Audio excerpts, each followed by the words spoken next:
nice house. Hello. It's so great to see you here today. This is Plomeek Tea Time number 20. Yay! Happy anniversary. Happy anniversary. Well, because it's a round number, isn't it? Like every time you hit a 10, it's like, yay! Sure, yes. Happy Right. 20th episode. It is pretty special too, since we're coming up on Halloween, and the next two shows are going to feature Halloween stuff, or horror-based sci-fi. Mm-hmm. But today we'll be doing episodes. Next week we'll have a movie. And today we have ScottyR37. So. What's the movie next week? Well, I bet you can guess. No, I'm not going to. I'll wait. Surprise me. It'll be fun. Thank you for having me, Jill. It's a pleasure. Okay. We'll save it. You already know what it is. Probably. Mm-hmm. Me too. And also here are whoever's lurking, and also Matt G and Babe G Sound. So thank you guys for joining us here today, and also anyone watching on the replay. Yeah, thanks, guys. Oh, I guess you know what? I feel like I should just get this out of the way. I apologize for the last 2 weeks over the Phantasmagorium show. The lights have been out. No one is minding the store, but hopefully we'll get back to regular programming next week. Hopefully, that would be really great. Well, I understand things happen, and you make these decisions, and I can't wait to get back to stuff. I am looking forward to it. But again, if you are a fan of the Phantasmagorium show, thank you for your patience and putting up with me.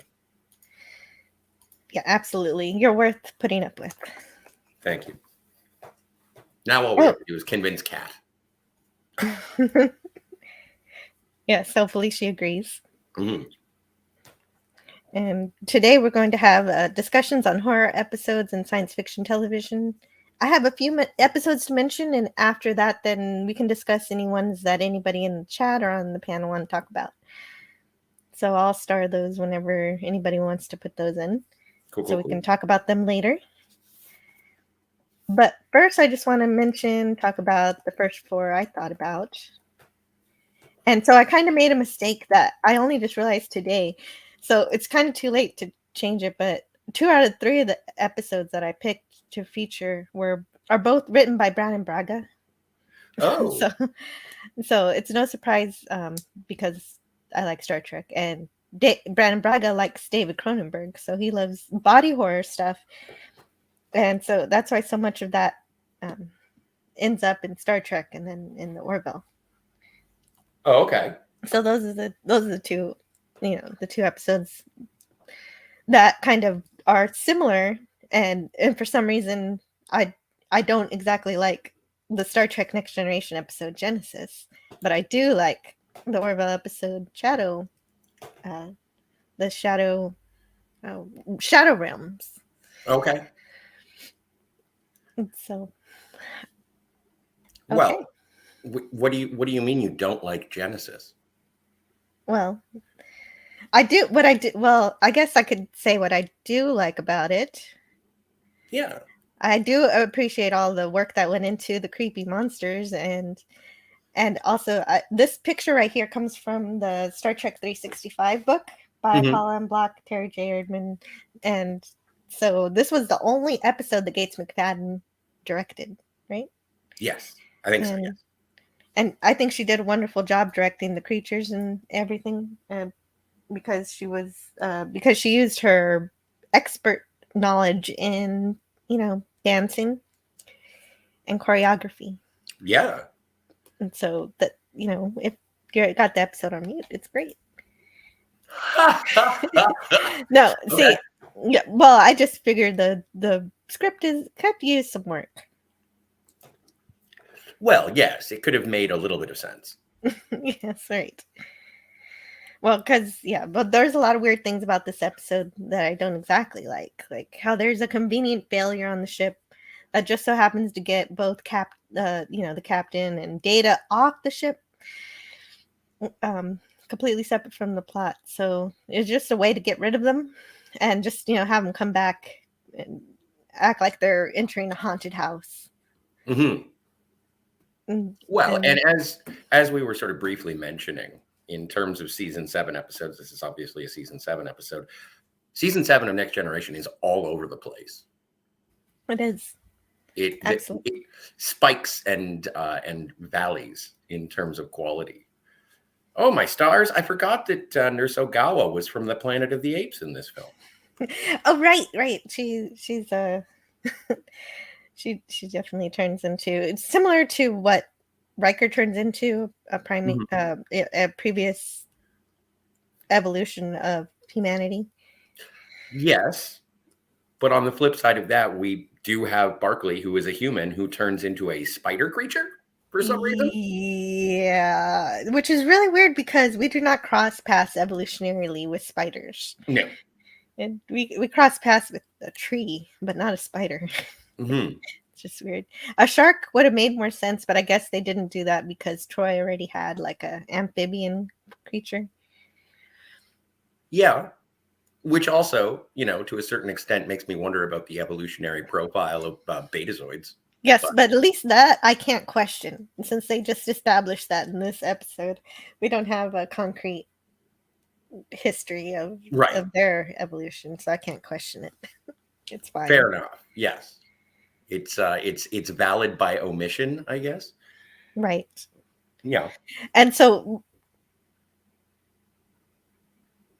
the worst part of this episode for me was the science fiction aspect, which how they explain people devolving into previous states of evolution and just everything.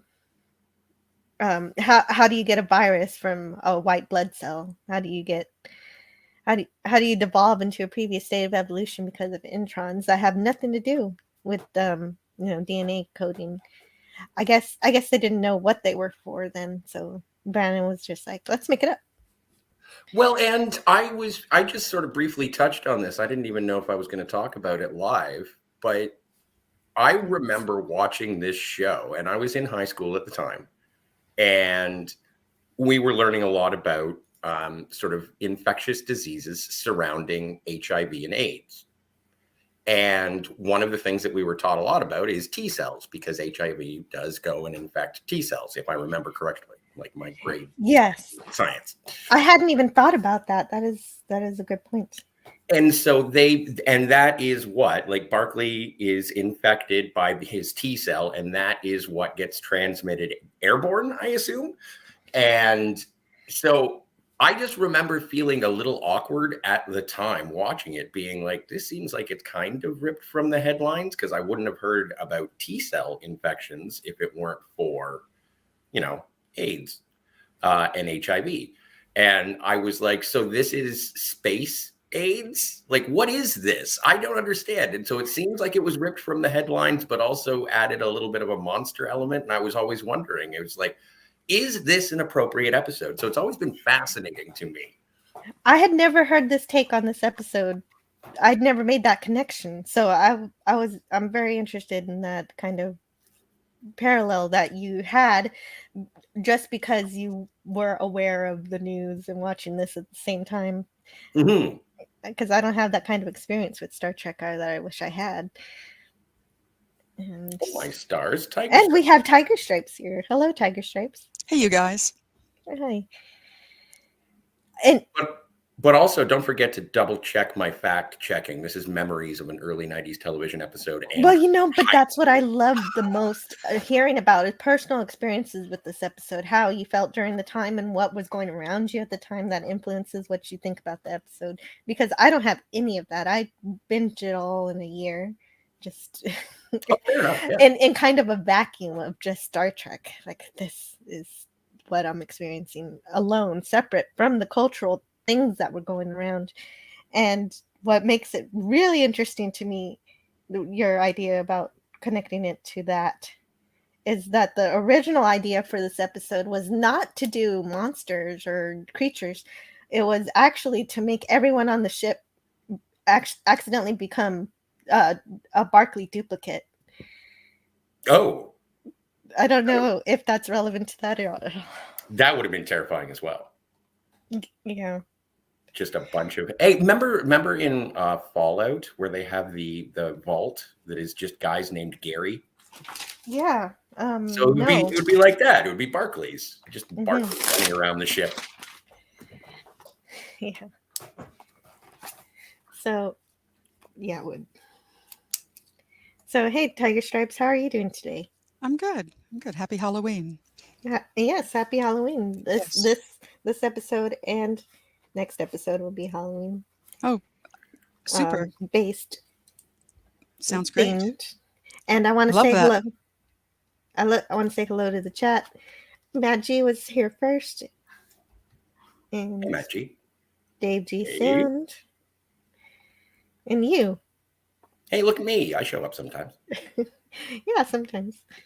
I appreciate every time you can. Hey, pop culture curator.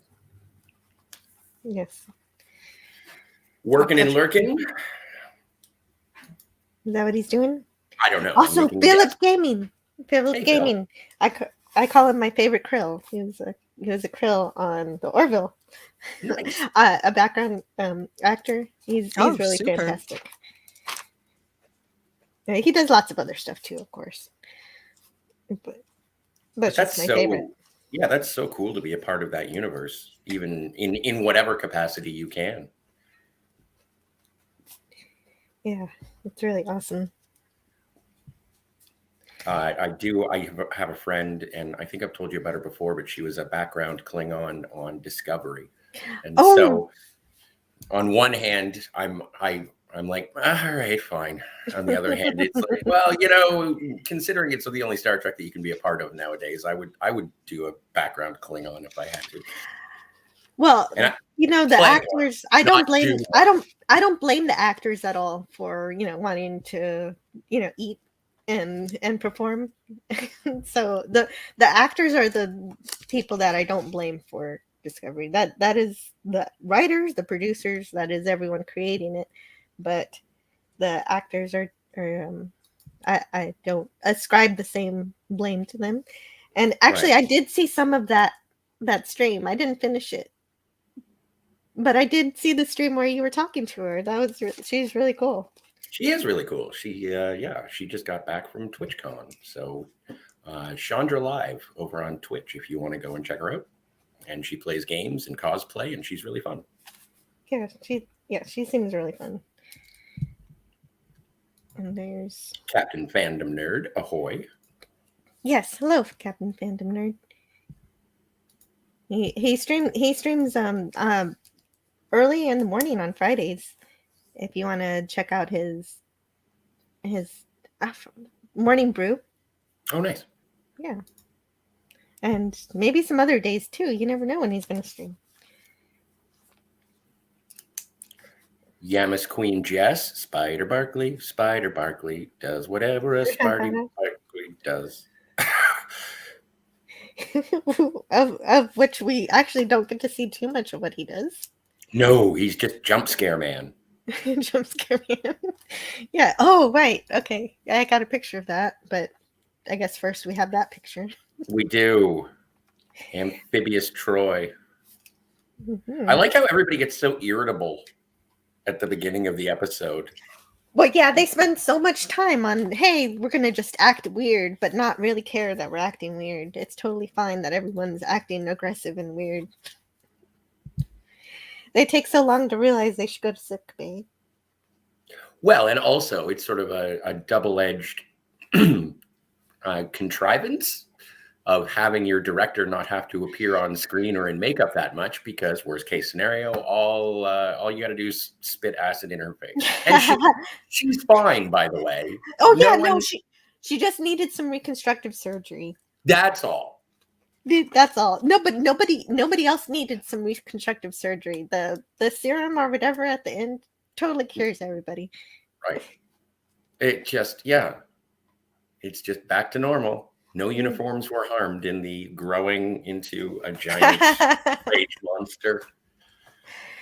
I know, right? That is a very good point, because Worf's costume doesn't doesn't seem too harmed by his transformation. But this is Riker. Yes.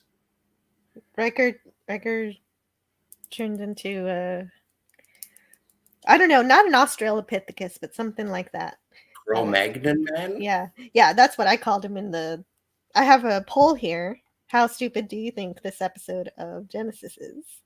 And Cro-Magnon Riker is probably the nicest one you could give because, you know, humanoid. Then Amphibian Troy. I figured like a frog. but what's winning so far by 69% at this point with just 13 votes is Spider Barkley. Spider Barkley, come on. Of course he's gonna win. Like Emma's Queen just said, does whatever Spider Barkley can. And also I want to say hello in the chat too. Well, okay, I don't like hiding Tiger Stripes. There she is. Yay. So hello in the chat to Masters Maniac Mexico. Ahoy. And he says, oh yes. Well, who knows what kind of DNA they recently zapped into us. I know. Okay, you tell me.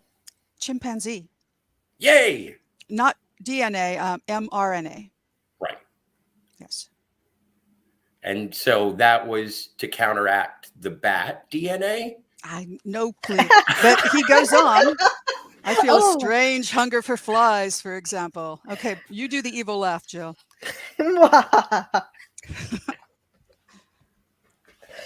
Greetings, Miss Jill, panel and chat. Greetings. Yes. Thank you, Tiger Stripes. I didn't know the answer to that. Oh, I'm surprised I do. Lovely image. Hey, Tony Russell. When you had the screen split into three, he's talking about the chimpanzee image. That's funny. Oh, and also welcome, Squirt Russell. You better be on Ambien and vodka. You start making mention of things like that. Beware. That's the true horror. Oiler Greg says many episodes of Star Trek could be considered horror, including the one you just reviewed with Ruck. Horror elements from lightning to deaths are omnipresent. Ooh. Oh yeah, thank you. That's a great point. Well, and I think it was on a Red Letter Media show, and they were talking about the nature of the original series of Star Trek. And later in life, one of the hosts from Red Letter Media, Mike, said it took him a long time, and I'm paraphrasing, and I hope I'm not getting it wrong, to realize that Star Trek was actually a horror anthology show most of the time, because you go find monster of week, people die, and then you have to solve the problem. You get like a vampire cloud, you get also a salt vampire. Mm-hmm. And Ruck. Yeah, Ruck was scary. Mm-hmm. Yeah, he was.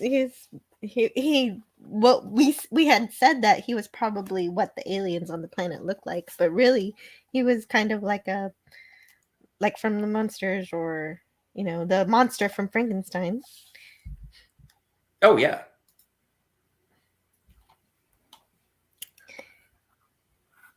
And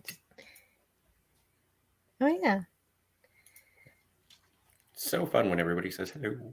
Yeah, I do like that. And Phil Gaming says he was also at TwitchCon. Nice. That's cool. I heard it was, depending on who you talk to, it was either good or really, really bad. There was a person who actually broke their back. They jumped into a ball pit, and there was just concrete underneath, and so it was not. Mother of God.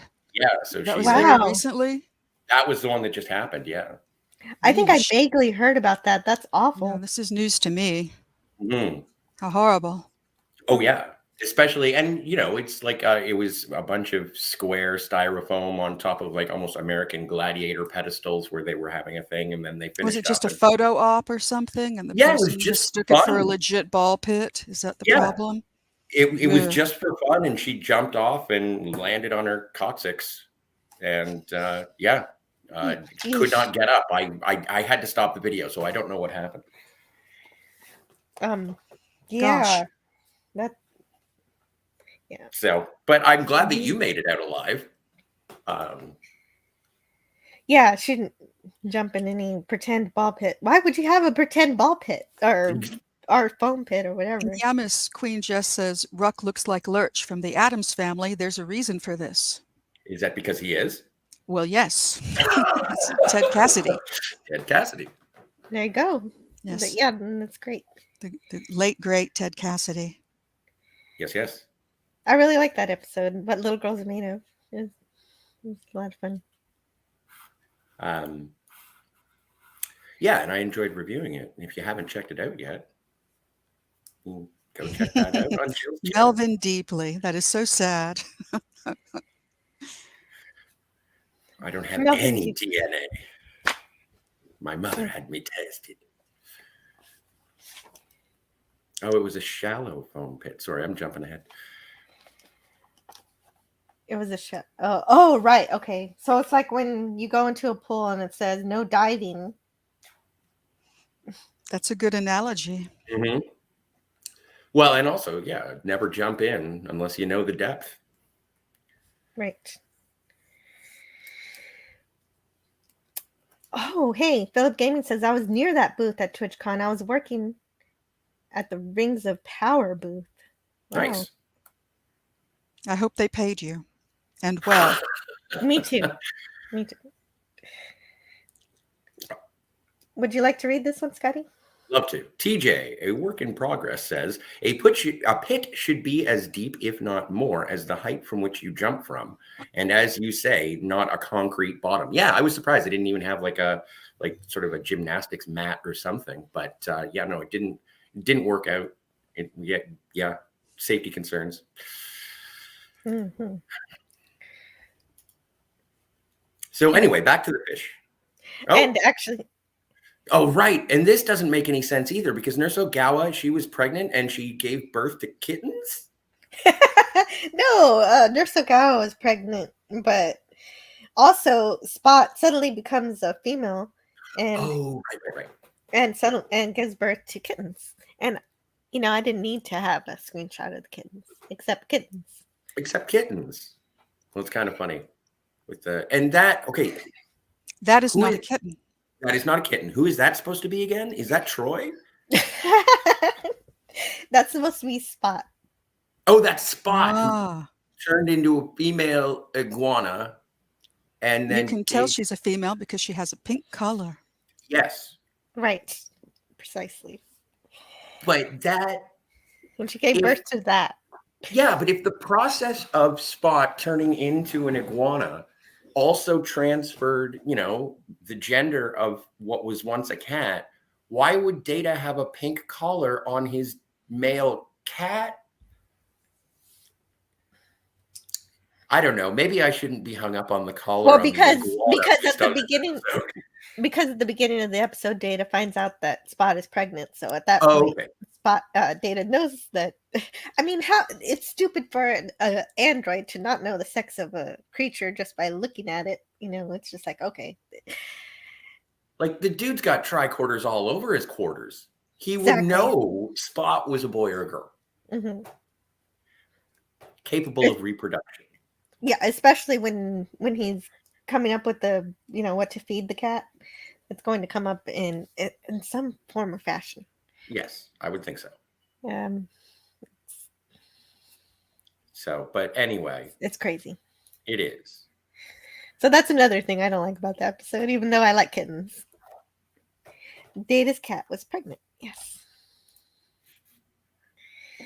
Philip Gaming says Spot changed into different cats throughout the series. And actually, there's something about that in this book. I wasn't going to read it, but since you mentioned it, I will read it. Is it about Brent Spiner's love for cats? Yes, it's about Data never seemed to notice that his cat suffered from identity uncertainty. What? Yeah. Over the seasons, viewers saw Spot not only evolve into a different breed, but also change gender. This was not, as one might suspect in a sci-fi show, because Spot was a shapeshifter. No, in the time-honored tradition of ever regenerating Doctor Who's, and new incarnations of James Bond, it was all because of casting. The show originally used a Somali, says Karen Thomas of Critters and Cinema, the animal training company that began supplying 2- and 4-footed creatures to TNG in season 4. But we didn't know that when we were brought in. We were just told it was an orange cat. We had tabbies, she said with a chuckle. So the cat morphed. In fact, Critters and Cinema provided 3 orange tabbies, 3 male tabbies, notes Critter founder Rob Block. We used Monster for the action shots with running and jumping, and we used Brandy for the in the arms and line around scenes. The cats were pretty interchangeable, as long as the editor didn't do a quick cut from one to the other. A third younger cat named Tyler was the stand-in. The show did a lot of rehearsals, which can burn out a cat because we reward them with food while they're working. So we used Tyler while they were lighting the scenes, but he never ended up on camera. The 2 feline actors had different personalities. Monster was a complete food freak, Thomas explains. He would do anything for food. When he had to jump on Data's desk in a fistful of Data's, I was under the desk trying to hold him still. He knew they were going to be calling him, and he was a handful. When he wanted to go, he would give me a little nip like, "Let me go. I want to run for the food." Brandy was much more easygoing, although the show's makeup extremes sometimes threw him. He took a while to get used to Data's eyes, Block recalls. Animals communicate by body language and facial expressions, Thomas explains, and Brandy knew something wasn't quite right about Data, but Brent Spiner was so awesome to work with that over time the cat was fine. But old Yellow Eyes was nothing compared to a certain co-star's turtle head. Thomas laughs at the memory. When Worf picked Brandy up in Phantasms and told Data, "I will feed it," she says, the cat gave him this long, low growl. Like, "What the heck are you?" That's awesome. Brandy managed to complete the scene, although Thomas is certain that Monster would have lived up to his name. "I wouldn't even have attempted to do that scene with him," she says. As for Spock getting pregnant in Genesis, they always referred to the cat as he in the earlier episodes, Thomas says with a sigh. But I just thought, oh well, it's space, right? No, wrong. In the TOS Bible, Gene Roddenberry talks about that kind of attitude. If you go into an episode and you say, "I'm going to do this just because it's science fiction," he specifically puts in the Bible, "Don't call us, we'll call you." So that's not a good attitude to have. Anyway. Well, again, we are in a post Roddenberry world by the time we get to season 7. Yeah, true. But still, why can't people remember this stuff? You could still, these people know this stuff. They're deliberately ignoring it. Anyway, sorry. No, it's fine. It's fine. It is one of those things, though. Like, they already had a cat, and I guess introducing another cat on the ship would have been... Melvin deeply says she gave birth to kittens, full blown woke before woke was a thing. Where are your biologists now, mortals? Mortals? Brilliant. So Star Trek was way ahead in LGBTQ. Well, when it came to cats, yes. Actually, this. Yep. Oh, go ahead. No, I was gonna. It's interesting. I find it interesting because it actually was fairly ahead of its time when it came to LGBTQ plus things. Several episodes addressed it more so in The Next Generation and Deep Space Nine than in the original series, but still. Yeah. Monsters Maniac Mexico says, "Today is a very exciting one for me. My toys are going to be presented for the first time outside Mexico and under the official company's name on Retropalooza. I'm just running up and down and can't wait. Oh, I'm glad you're so excited." Congratulations. Yeah. It's fab. What's the company name? Anyway, I have to, as I'm here in Mexico and getting represented by Grindhead Jim. Last time I was so nervous. Probably was while doctor's exam. Wow. I'm glad you're having an exciting day. And let's see here. Oh, there's your jump scare. Wait, let's see. There. And there's Barkley. Barkley as a spider. I don't actually have any more notes on this episode. I'm completely out. Oh, actually, let's see. Actually, there is some notes in the book that I just read from the book a second ago, but this is actually what I wanted to read.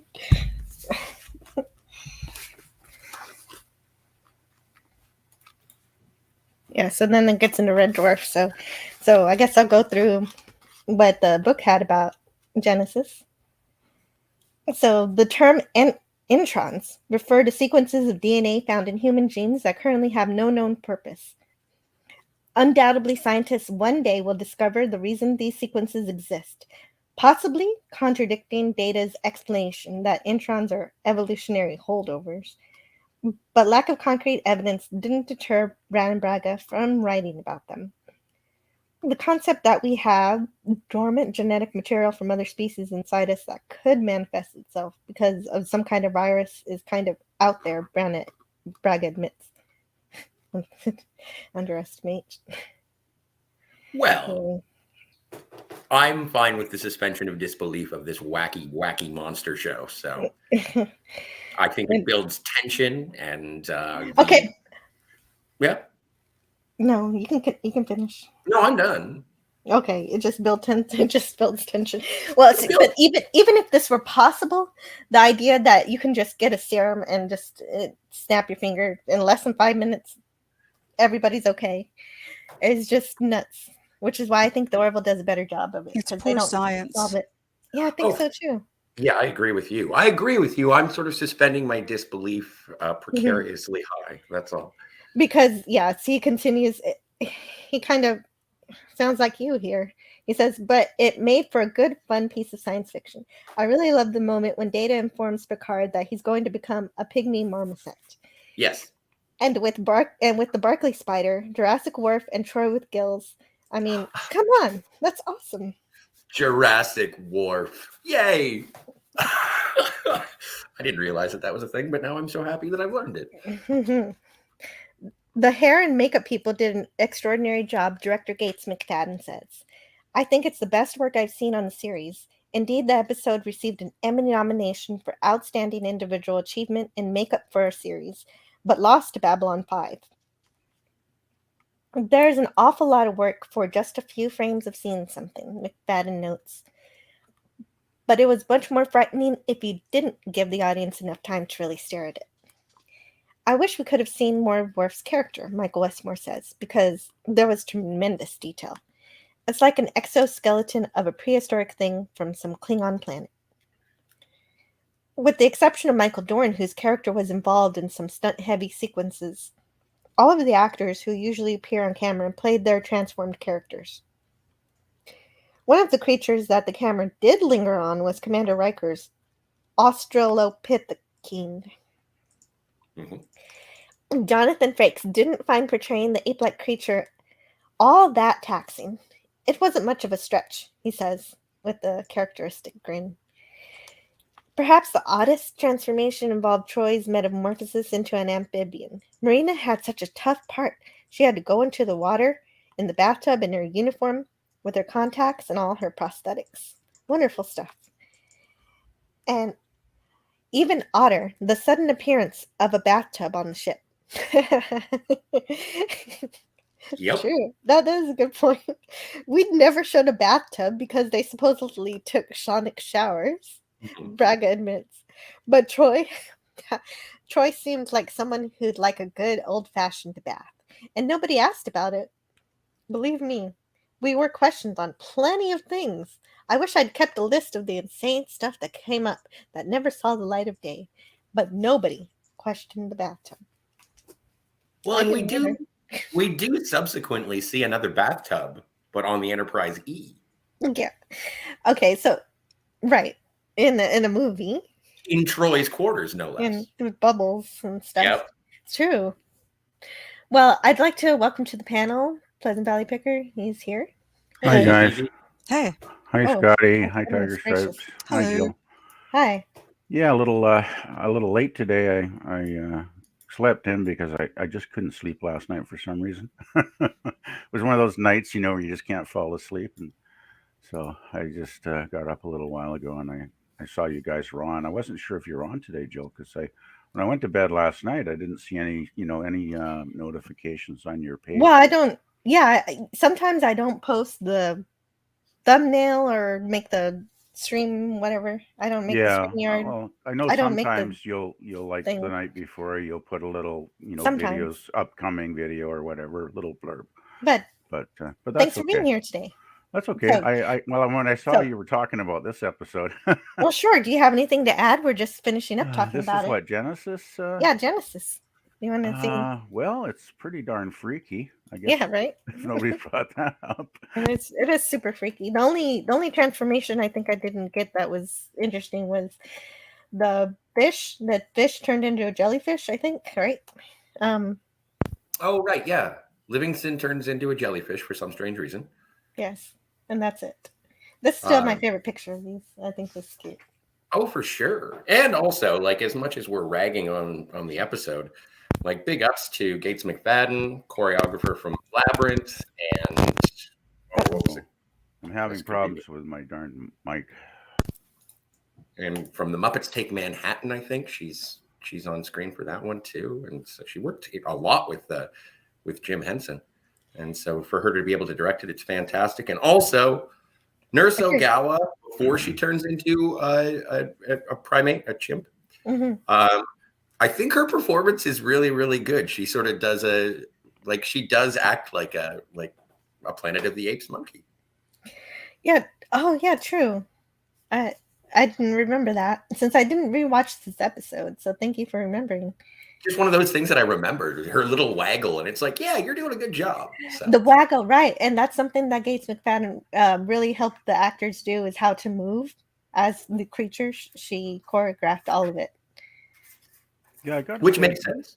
The makeup is really quite excellent in this episode, really overall. Mm-hmm. Body performance is really important. So if you to carry off a strong costume like this, really important. Yes. What season was this in? This is season 7. 7, okay. One of the last season episodes. And Melvin deeply thinks that Reg Barkley was underused. Yes, in TNG, but at least this. I think this is actually the last time we get to see him, and he comes back in other Star Trek. Does he come back in Voyager? Yes, in Voyager. He's a really hard-working actor. I always liked Barkley's character. I thought Barkley was a really fun character. I agree completely. And was it Dwight Schultz that played him? Yeah. Yeah, I thought he was a pretty solid actor, too. I enjoyed his performances. Howling Mad Murdoch himself. That's true. I've forgotten all about that. Yes. Jeez, he was in that show for quite a while. And the best part of the episode was the part with him in it, predicting WebMD. That is funny, too. Yes. Well, and it introduces the hypochondriac. We've already seen Barkley, but not necessarily being a hypochondriac when he was trapped in the transporter. But yeah. Oh, Realm of Fear. I love that one. I love Barkley episodes. Yeah, ditto. He's always the best part for me. Well, he's almost like the next generation's version of Miles Must Suffer. It's like if Barkley shows up, bad things are probably going to happen to him. He's going to get taken over by an alien. He's going to regress turn into a spider. Into a spider. He's going to release a maniacal hologram. It's going to be fun. Lawnmower Man. Lawnmower Man. Yeah. Was there ever an episode where Barkley had a great time in it? I can't remember now. I think it was the first one. Hollow Pursuits is probably the time he had the best time. Mm-hmm. Right. Okay. Yeah, I had the best time. I love Barkley. Masters Maniacs Mexico answers Tiger Stripes. Tiger Stripes asked him what the name of his company was. It's called Resurrection Toys. Thank you so much, Miss Jill, for reading this out. You always bring me luck. As I won a book when you pushed the fortune wheel, and I never win anything normally. Oh, right. That was on another stream, probably the Cardinal Sin channel. Oh, that's the only place where I have anything to do with giveaway wills. So Yeah, I yeah. actually won something on I hope one of Gil's streams once too. Yeah, Won I hope some everything books. goes great for you. And I'm glad you won too, PvP. Yeah, I usually never win anything either, so it was kind of neat. I won a couple of Cameron's books that he'd written. Oh, Cameron. Yeah, that's great. Yeah. He's brilliant. Yeah, he shipped them off to me, and I got them. It took a little while. I guess it was maybe a month later when they showed up in my mailbox. And well, they didn't actually show up. There was a ticket saying you got to go pick these up, and I was like, I wasn't expecting any mail. Then I remembered, oh yeah, that's what it is. Right. It's so fun. Yeah, it was fun. And both Yamas Queen Jess and Philip Gaming say that Voyager used Barkley well. And so, yeah, and with the little broccoli. Yeah, they should have had Barkley doing broccoli ads. Mm-hmm. No one would understand it. Except a few people. No, Kids, yeah, that would be kids might have great. enjoyed it, That though. would be great. They might have eaten their No, broccoli. they should then. mention nothing about Star Trek in the broccoli ad, and just a few people would understand what was going on. But to most people, he'd just be selling broccoli. That would be hilarious. Yes. TJ says, sometimes I wish I couldn't sleep. It would explain why I'm so tired. Well, I got a Halloween party to go to tonight, and my boss is Oh, coming I'm to so company jealous. party. What are you going Well, as? What are you I don't going have- as? I still don't have a costume, and You got to put it together. Oh, I know. I haven't been feeling Commit. that well lately. Commit. So it's Well, kind just of do what I do, and I don't know draggy. what to dress up as. Just put on your Starfleet uniform. Well, I don't have one, unfortunately. But how about this for an idea? I was thinking I could just take one of the garbage bags I've got in the kitchen, out of the box, and just, cut like a neck hole and armholes in it and go as a garbage bag. That is Better. that is Do an better. I mean, better. that's like a last minute costume, right? Well, I know, actually, if you could maybe make a it's dumb, hood. but No, Hey? well, but hey, if you make it into a hood, then you could be like a Grim Reaper or something. I'll give you this. hmm. If you cut holes in the bottom for your legs to go through, which will make going to the potty problematic, and Well, I cut was holes gonna for your just arms to flip it come upside through, down. and then tie the neck of it around your neck, and stuff the Ouch. thing full of paper. You might pull that off, but Hmm. do better. I know you can. You must have a Yeah. default costume in the closet, don't you? Doesn't everybody? No, Yeah, I don't please, know. I please haven't don't been to go a as house a party garbage. in years. Garbage. I'm literally trash. I'm here. We'll think No. of something before the show's out for you to wear. Yeah, Mhm. I'm I'm racking actually my gonna- brain. I'm actually gonna go this afternoon, and once this is over in a while, and go and take a quick last minute look at some of the stuff in the stores and see if I can find something. Do you have any hats? Do you have any puffy shirts? No, I don't have any puffy shirts, unfortunately. No puffy shirts. No, my wardrobe sucks. Well, puffy shirt isn't necessarily a staple for every wardrobe, but when It you're looking should for be. Halloween, It should be. but I don't want to be a pirate. Yeah, I could have gone as Seinfeld if I had a puffy shirt. Darn. Yes. There you go. Anyway, back to the main topic. Well, it is Halloween. Enough about me. I'm not. appropriate. No, very it's Halloween. No, Yes, yeah, that is a appropriate good to topic. discuss such things. Hmm. Yeah, no, it's totally cool. I just So, what's this one? this one is the Orville. So the second episode I want to talk about is Well, the that's cool Orville. because this I've Shadow actually Realm? seen. Oh, I Yeah, haven't seen. I don't wish think I've I'd seen the this one. previous one. I I really don't think do. I've seen this. you haven't seen this one? Well, No, this no, is just no, the That's Star okay. Trek I hadn't seen. Yeah. You guys can inform me as to But what. no, I've seen all the what it's about. Orville. Well, it's okay that you didn't see the last one, Tiger Stripes, because this is a much better version of that episode. Well, they're both sort of knockoffs of the Thing, aren't they? Mm, I wouldn't say Genesis is a knockoff of the Thing. This one, That's just sort of horrific transformation. well, it's got Yeah. the body horror thing going, Yes. I guess. So yeah. Mhm. Is this season 1, Jill? This is season 3. This is the latest Oh, Most season of okay. the recent Orville. season. Yeah, That's one right. reason I haven't seen it then. It was good. I didn't mind it. I'd I like felt to bad see for season this guy, 3, but Oh, Yeah, you don't right. feel bad. Well, yeah, he's basically Claire's old boyfriend who shows up out of nowhere. Well, also old professor. So that's Yes. also kind of weird. Yeah, twofer. Mhm. Yeah, you got to wonder about those people that show up out of nowhere. Well, and especially if they're still wearing the engagement ring. Oh, you really got to wonder about your professor who was also your boyfriend, but Yeah, that's a little bit questionable. That's especially problematic. these days. Yeah. But I don't know. I don't know if it's that problematic because they don't look that like Claire and this gentleman don't seem that distant in age, like maybe 10 years difference tops. still problematic. Okay. I remember she was in Deep Agreed. Space Nine, wasn't she? Yeah, that's Cassidy Yates. Yeah, I remember her. Yeah. But Mhm. Yeah, she you was know good in what? those shows. Yeah, absolutely. When I first found out that Penny Gerald Johnson was going to be in the Orville, I was like, oh, they're just going to rip off Cassidy Yates. And then I saw it, and she's a brilliant actress. She does a really good job at differentiating the two roles. Definitely. And also Yes. just a positive role model. Agreed completely. She's a great actress who has the range to be a different character, and she is.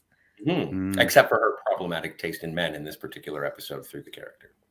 They do a lot of stuff that's weird to Claire in season 3, but we're not getting. Well, we won't get into all of that right now.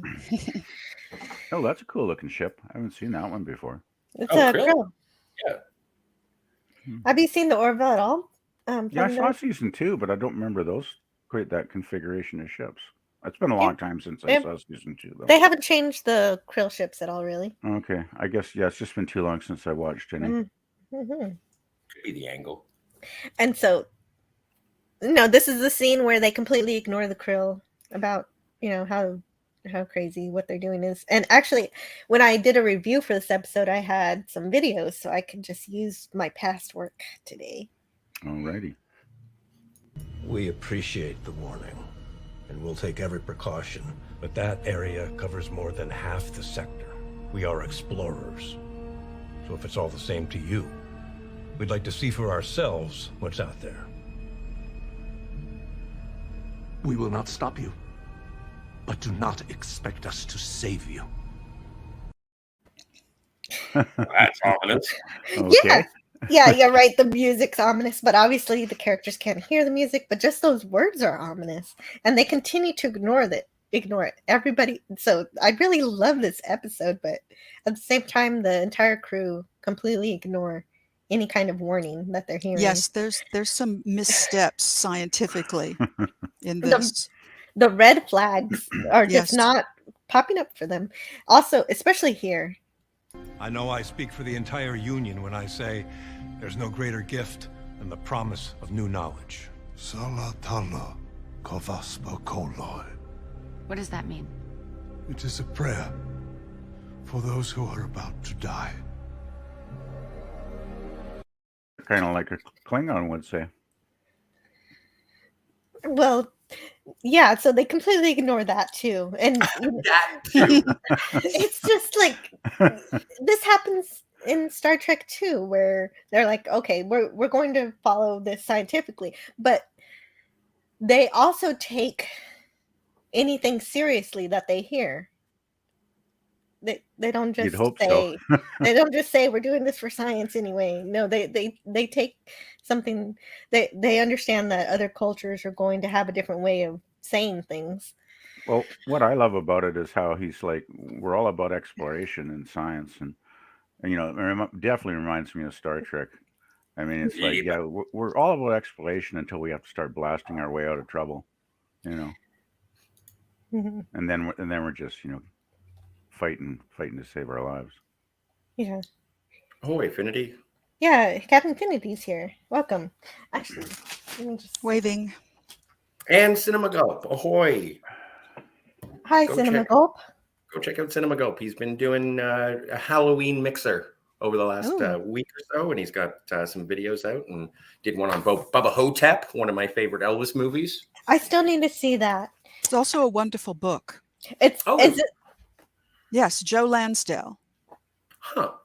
Might actually be a novella, just a long short story. Wonderful writer from Texas.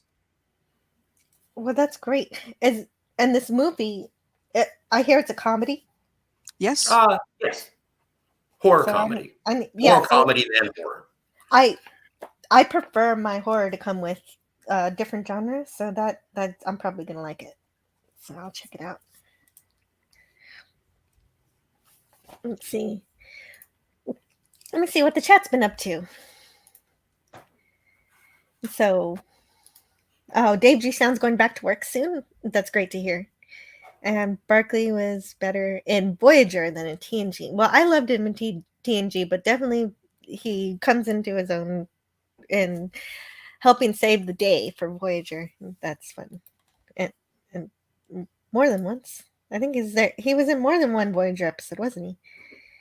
Oh yeah, I think My memory of Voyager is vague. I think he was peppered into the last 2 seasons. Once he was integral in making it so that the Voyager could communicate with Starfleet through some sort of array. Yes, I remember that. That is pretty cool. And he also was obsessed with the Voyager crew. He had a simulation of them. Yes. So that followed from Hollow Pursuits. So Masters Maniac Mexico says, if Michael Myers is an option, there is a cool paper cutout for the mask on World made of cardboard. Oh, that's a good idea too.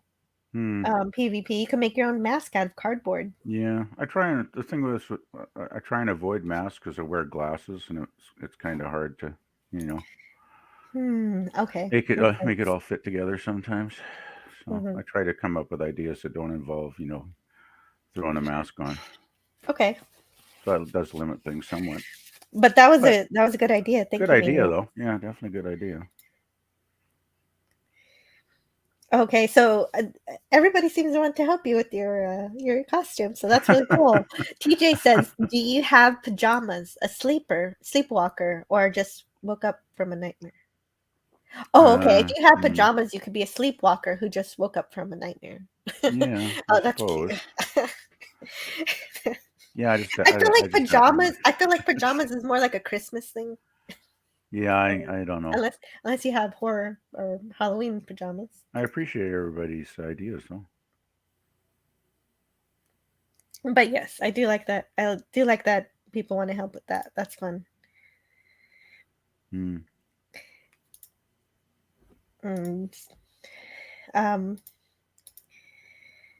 So yeah, it's great to see everybody here. Captain Kennedy, Cinema Gold with the videos. Melvin Deeply said, never knew it was a book. It was a fantastic movie. Fantastico! Sorry, I jumped in. You did. I do like when you jump in. Thank you. Oh my. That's certainly true.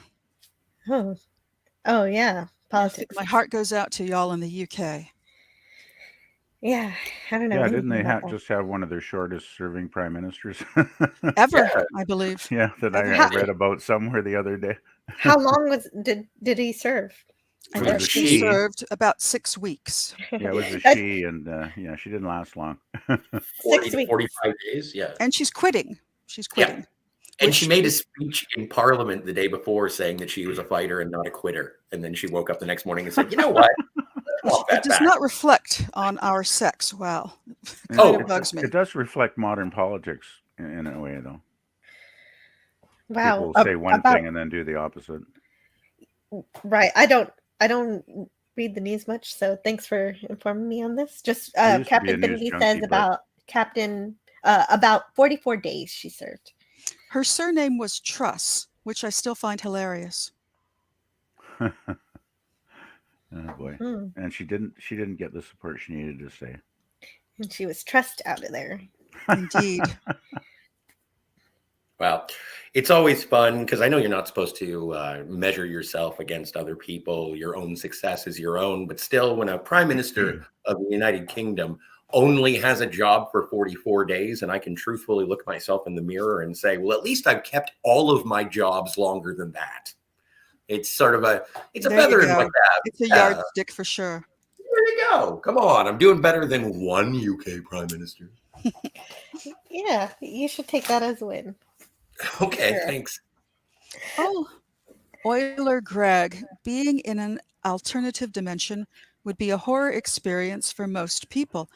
I don't know about that. It depends on whether or not you get to choose the direction of your alternative dimension. Or if you have a portal gun like Rick from Rick and Morty, and you can, where you're going and which dimension. And yet somehow it still never ends well for them. But No, that's true. See, there you go. So it is a horror experience. So it certainly could be. That's the answer. It certainly could be. Now, speaking of short-serving prime ministers, I just remembered we had a female prime minister in Canada years ago called Kim Campbell, and she only lasted about 6.5 months. But that was a different situation because... Oh, totally. I mean, different era, different country. Yeah, well, also the Canadian PM, to the best of my knowledge, you can correct me, is not elected, which still blows my mind. No, well, we vote for ridings, and then, it depends how many get elected to Parliament. So it is a different process because you get, if you are very different, blows my mind. A member of a political party, then you get elected to be the party leader, and then it moves forward with the individual ridings, and the democracy flows uphill, is what I'm told. Yeah, it's mainly the number of ridings that forms the the largest number Ridings, of ridings. WRITINGS. Like ridings, like riding a horse. Oh, ridings. Yes. Okay, I think we need to get back to topic. Yes, I think so too. I feel responsible though. So no, that's okay. I don't mind a little freewheeling on the Friday show. It's okay. Just thought I'd throw in a little, tidbit of information. My mic is kind of on and off. I got to get a new headset. Yeah, that'd be great. Time to go shopping. I need to. Melvin hey, there you go. Says, Be Adrian Cronauer from Good Morning Vietnam. All you got to do is put on a short sleeve white dress shirt, get those new headphones, and then you can just go and walk around with the headphones on and say you're Adrian Cronauer. Okay. Can you hear me? No, I think my mic's died again. No, I can hear you. No, we can hear you just fine. Okay. So, Masters Maniacs Mexico says, this is a little frightening, though. As the Prime Minister explains, she steps back because she can't do anything to save the revolting? Inflation. Oh, inflation in the UK. I'm German, so this gets me worried. Oh, I'm sorry you're worried about that. I mean, the way I've read it does not reflect the way you typed it. Sorry. I'm a little surprised that you're German. Are you of German heritage, German and Mexican heritage? I know there's a lot of that in Mexico. Yeah. And so, wow, there are a lot of... TJ says, I've done a video on with a puppet.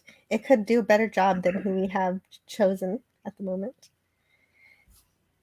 And Melvin Deeply says, in the 1970s, the British fired the Australian Prime Minister, and they thought they had independence. Interesting. This is turning out to be a very politically frightening television show. I am horrified. Yes, better we should watch this guy transform into the unspeakable.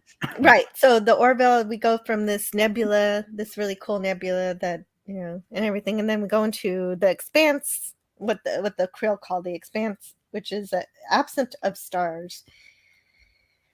And we have this great looking station. Cathedral of Doom. Well, just an absence of stars is pretty terrifying, just to start with. Sure, and Gordon's like, yeah, this is like a horror, a haunted house. Well, it does look pretty haunted. Mm-hmm. Space station and everything. Oh, and is this going to be sort of is it going to be the same situation as that guy who went onto the outpost in Naked Now and touched things he wasn't supposed to? Exactly. That's exactly what happens. Okay, I do remember this episode. Yes, you do. And so, yeah, I did a full review on this already. I'm not going scene by scene like I do on that show. And so I'm just really showing all the really cool stuff that this episode has. It has really great sets and everything for the station. Yeah, I was just going to say, this looks really, really good. Like, I know season 3 was kind of controversial with some fans, but I mean, I got to say the set design is pretty impressive here. Yes, I think they say something about how this place is kind of alive. Oh yeah. Well, And that's yet a they common go theme. in with no face protection, respiratory protection whatsoever, Yes. which kind of drives me crazy. Yeah, Yes, this is right. kind of weak. That's weak lousy writing. science. They should have EV suits. I Oh agree. yeah, the whole thing, head to toe. Yeah, if it's sci-fi, you'd think it'd be a little more scientific. Yeah, even in the naked time, they had something. You know, They did. they had the red It's thing. it's stupidity on a level of Prometheus. They And were we just won't like- go there, but They just said we could breathe. It's okay. Let's go. And it reminds me of it'll be fine. yeah, Sam Rockwell in Galaxy Quest. It's like, what are you doing? You don't know if you can breathe out there. Is there air? I love was a that good scene. That's one of my favorites. Yeah, You don't this know? is a great film. You don't know. I don't have a last name, Guy. You have a last name. What is it then? Anyway, sorry. I can't wait for a Galaxy Quest stream. And now they have their suits on. Now, Yeah, Here we go. now. Only Yeah. only after Little late. only after yes, only yes, after only after this. Okay, maybe we should be careful now. yeah. And I really love that actor, by the way. He goes way back. Mm-hmm. Does he? Oh, James, he was in the first season of Remington Steele Oh, before my. they cut the two side actors who I loved. He was an associate and then they had a secretary, but they cut those two people for the second season. But I loved them both. and I actually had information on him, but I cut it out. Let's see what did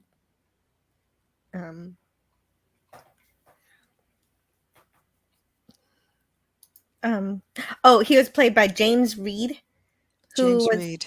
also on Star Trek Hmm. Voyager 2-parter. I guess so.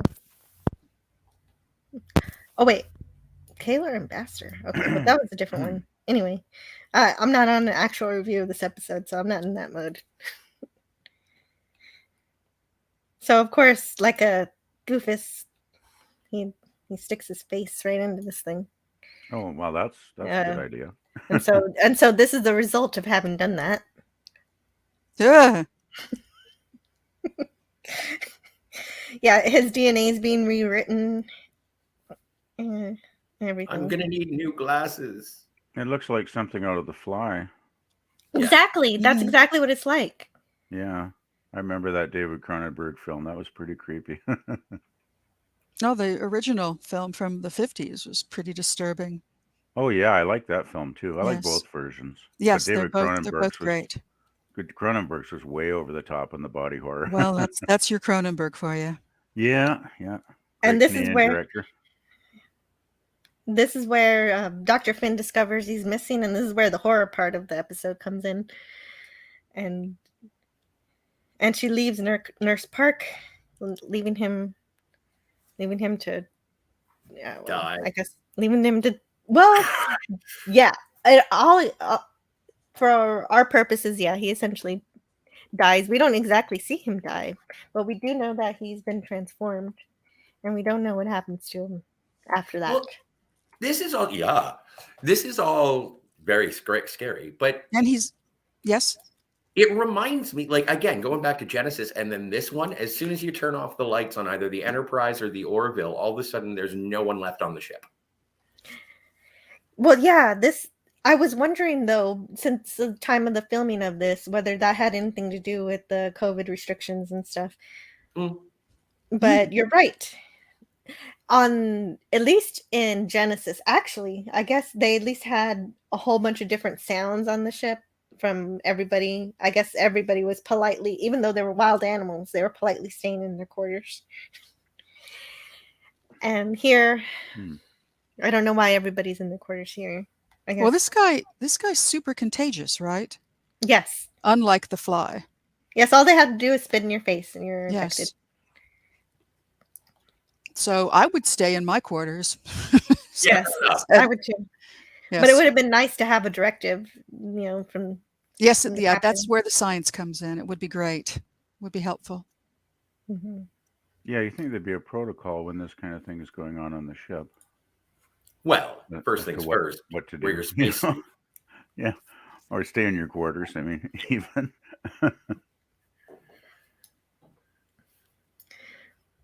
Yeah, I really love the makeup though. The prosthetics are pretty impressive there. Absolutely. Yeah, but I do prefer this to Genesis because it's because the creatures are the way that they make them into spiders is because they're reproducing basically instead of the DNA shenanigans.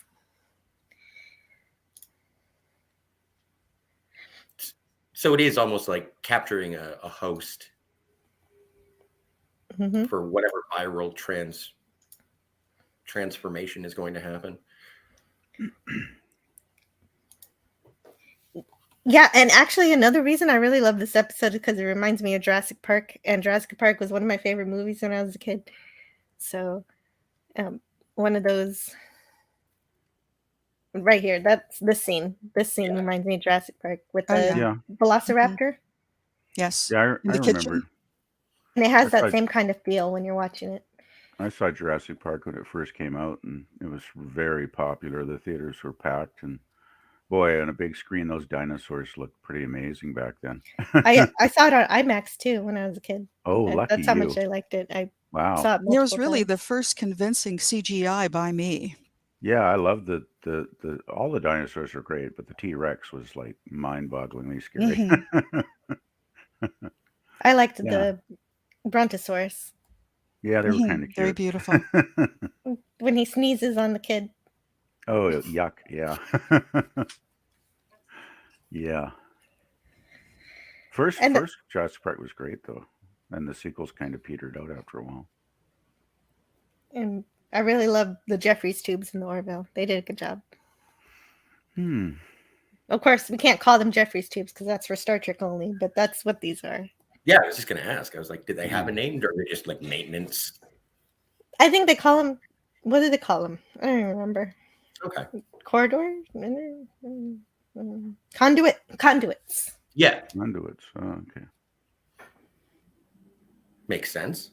But I do. Oh, wait, that one's too small for Isaac. Yeah. But yeah, solving the problem, trying to make it so. Oh no! Oh right, yeah, because then Lamar, there's one in this is like Alien, where there's one of the bug people in the conduits with him, right? Yeah, he has to turn the power back on or something like that. Yeah. TJ's saying goodbye. Bye, TJ. Okay, Hey, bye, TJ. TJ. bye, Glad you TJ. were here. Yeah, he uses his engineering skills to blast that creature. Oh, there he is.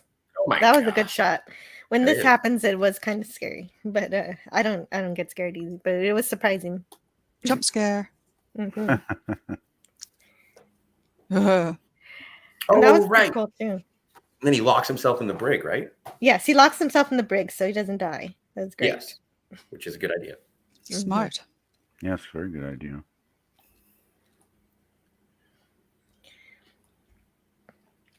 And then this is the part where Tala lures them into the cargo bay. All of this is a really great episode. If you want more about it, watch my full review of this where I talk about all of it. Yeah. And again, with the building of the tension as the episode progresses and you get to see these monsters like more fully, it is a really creepy horror themed episode. It's a good choice. Actually, I think I have a video for this part too. Cool.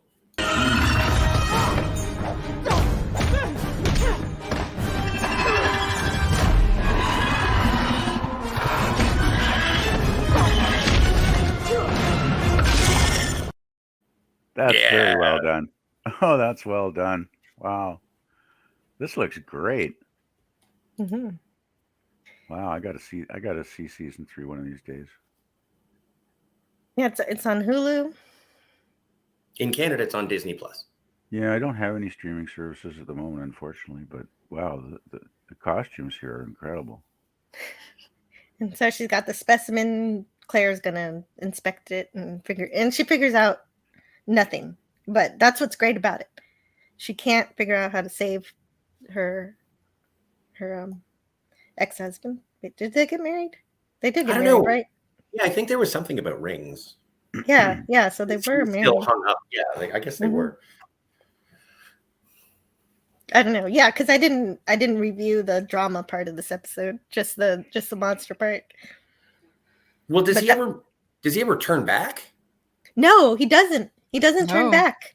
That's what makes this episode better is No. because they don't figure out a magic solution at the Yeah, end. should we talk about the ending? That's kind of jumping the gun.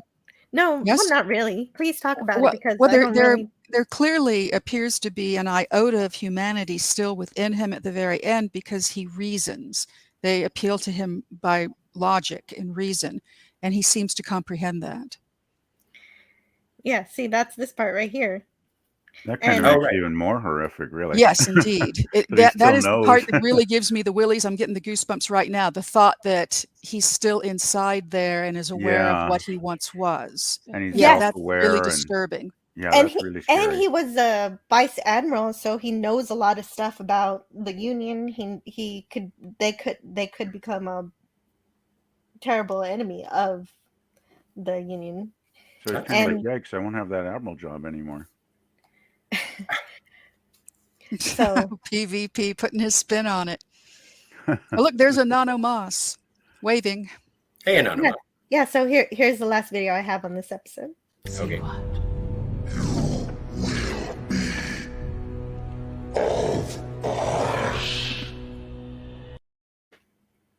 Kill it with fire. Yeah. Right? Like, don't liberate tutta me. Get off my plane. I guess I will point out now that there is a short story that won a bunch of horror awards, and I don't know if I can recommend it or not. I found it very disturbing.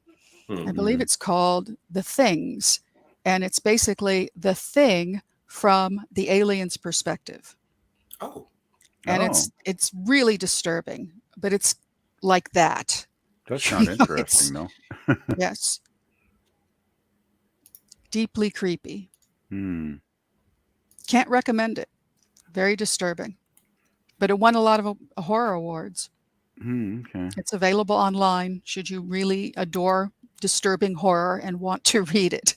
But I don't think I recommend it. Yeah, I don't like it if it's too disturbing. Yes. I remember seeing a bit of the Texas Chainsaw Massacre years ago. I watched it for the first time within the last 5 years, so I put it off for a very long time. Yeah, it was way back in the 80s. It probably hadn't been out too many years then. And I went with a couple of buddies into a bar to have a couple of beers. And they had it on their big screen TV for some No, it's not the reason. same. Not the same. But was I mean, I good. watched it at home on the TV, Yeah. so- which also isn't the same. But it was really it creepy. was some horror, that's for sure. Yeah, the gore. I'm not a big fan of excessive gore, really. I don't mind any of it. Mostly. Wow. yeah. Boy, As long as nails. as long as nothing's happening to kids, Wow. then that's when I get upset. But it's Yeah, just there's adults. I Whatever. just found it was just too gory for my liking. I don't mind a bit of gore, but when it gets really, really gory, it's like, I don't know.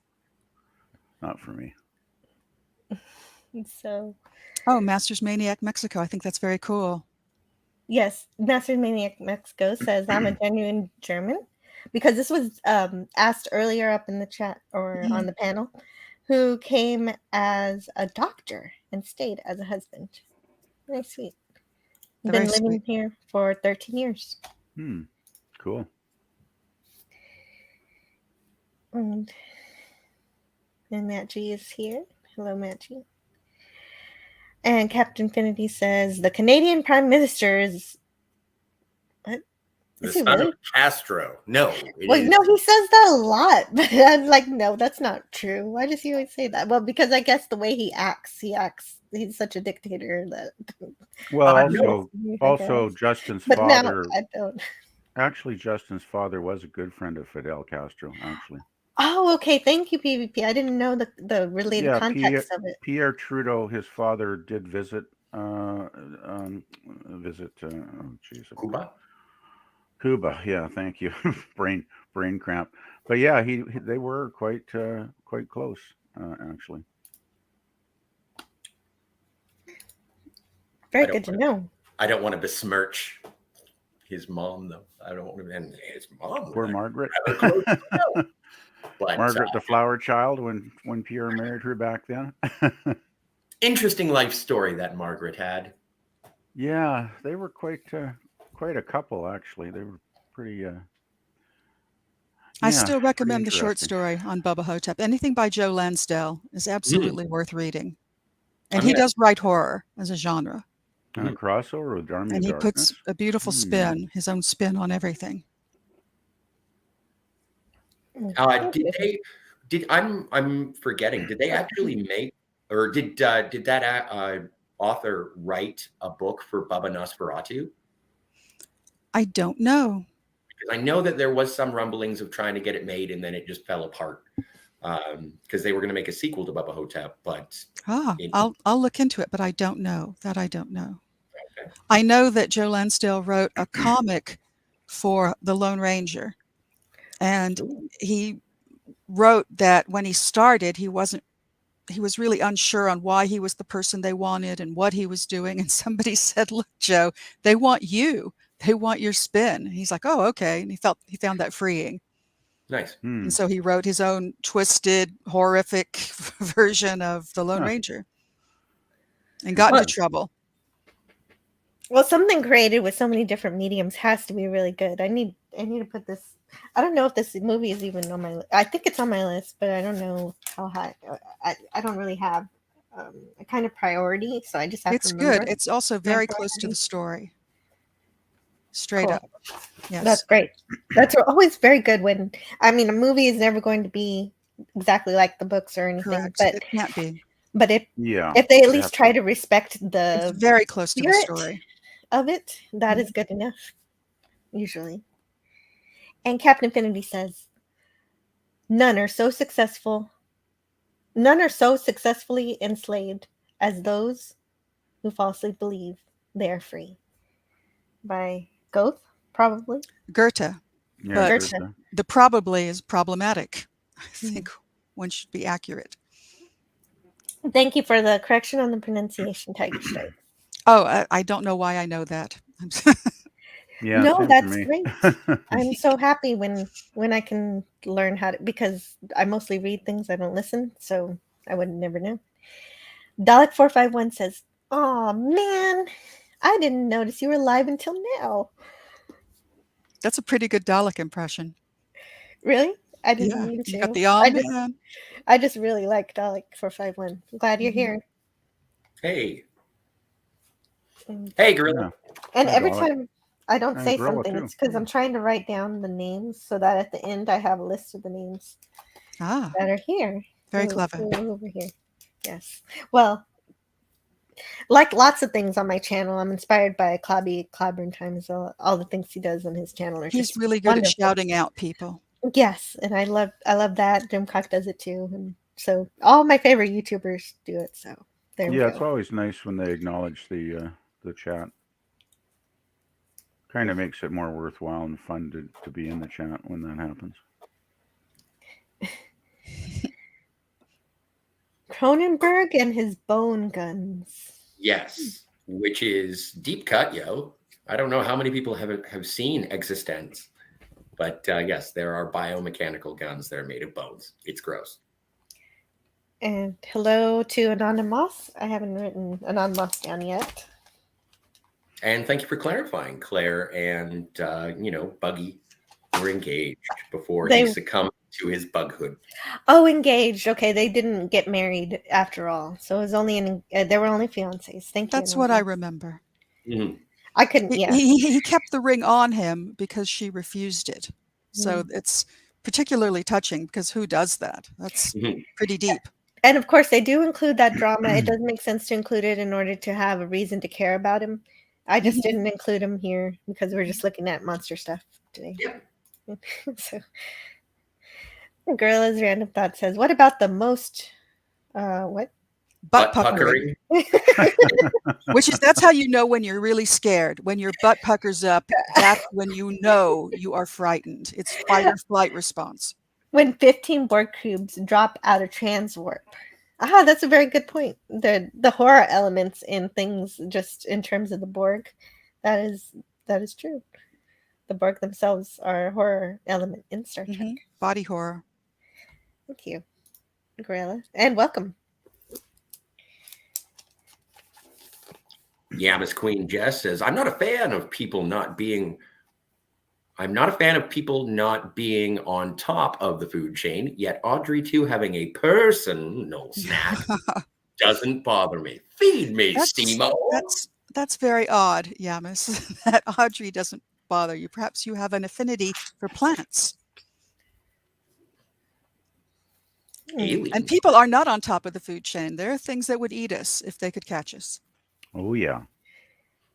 Yeah, if we don't have our tools with us, yes. Even if we do.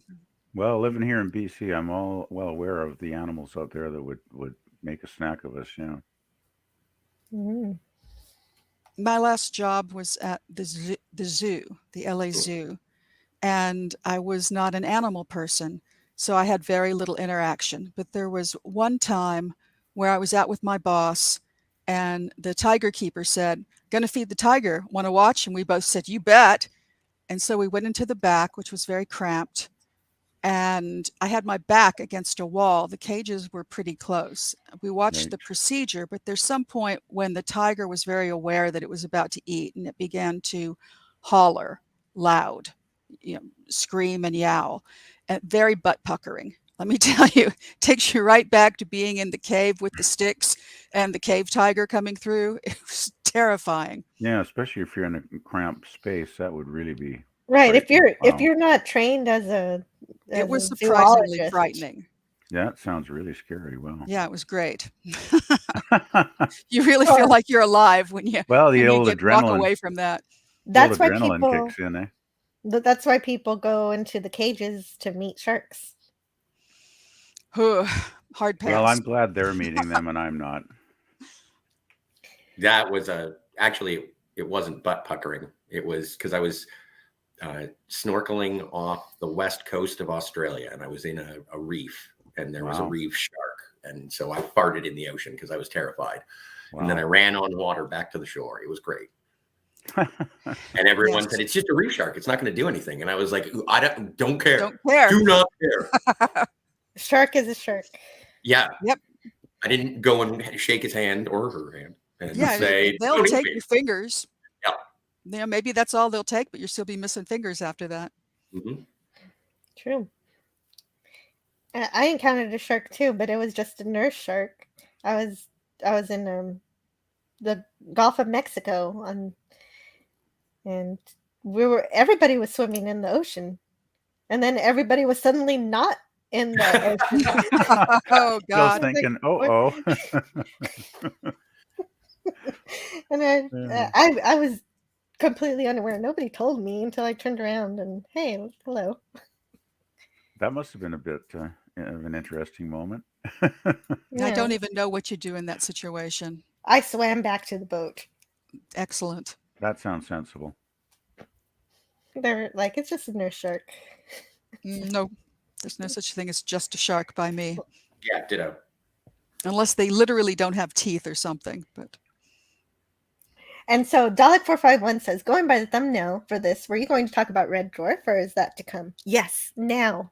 Now it's time for Red Dwarf.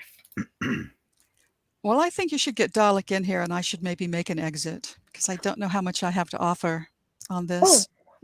But it's great to have you anyway. If you all right, I'll stay a bit longer. I'll stay a bit longer. Thank you. But you can. It's up to you. I'll stay till 2. Okay. Yeah. Great. Thank you. Oh no, thanks for having me. It sounds like Dalek really knows this. Yes. Leave it to a Brit to love the Red Dwarf.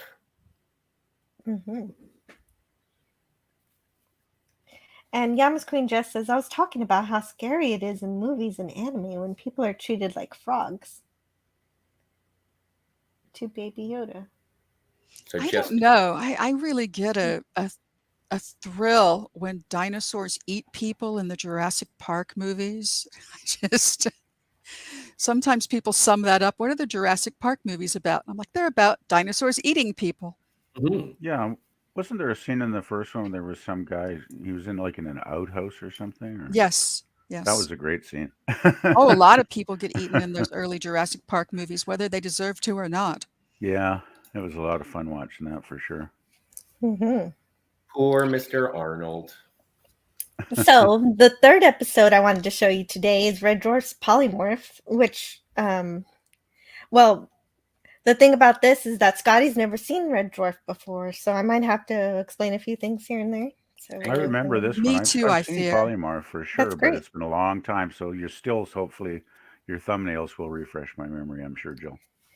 So this episode even had a warning because it is a horror episode. But I Wow. showed this to my 9-year-old and he just thought it was funny. So it's not really so scary. Kids are a lot tougher than adults give them It credit depends on the for, I kid. think. Yeah. Some True. kids are tough as nails. Yeah. Well, I know when I was a kid, I loved watching all kinds of weird, out there, stuff. It wasn't probably more scares me now than when I was a kid, actually, when I think about it. Yeah. So seriously, if you haven't seen Red Dwarf, you need to watch it because it's I tried. That first episode was so terrible. I could not get through it. It takes a while. But I don't Season have a one- while. I'm old. My Well, life that's will be true. over soon.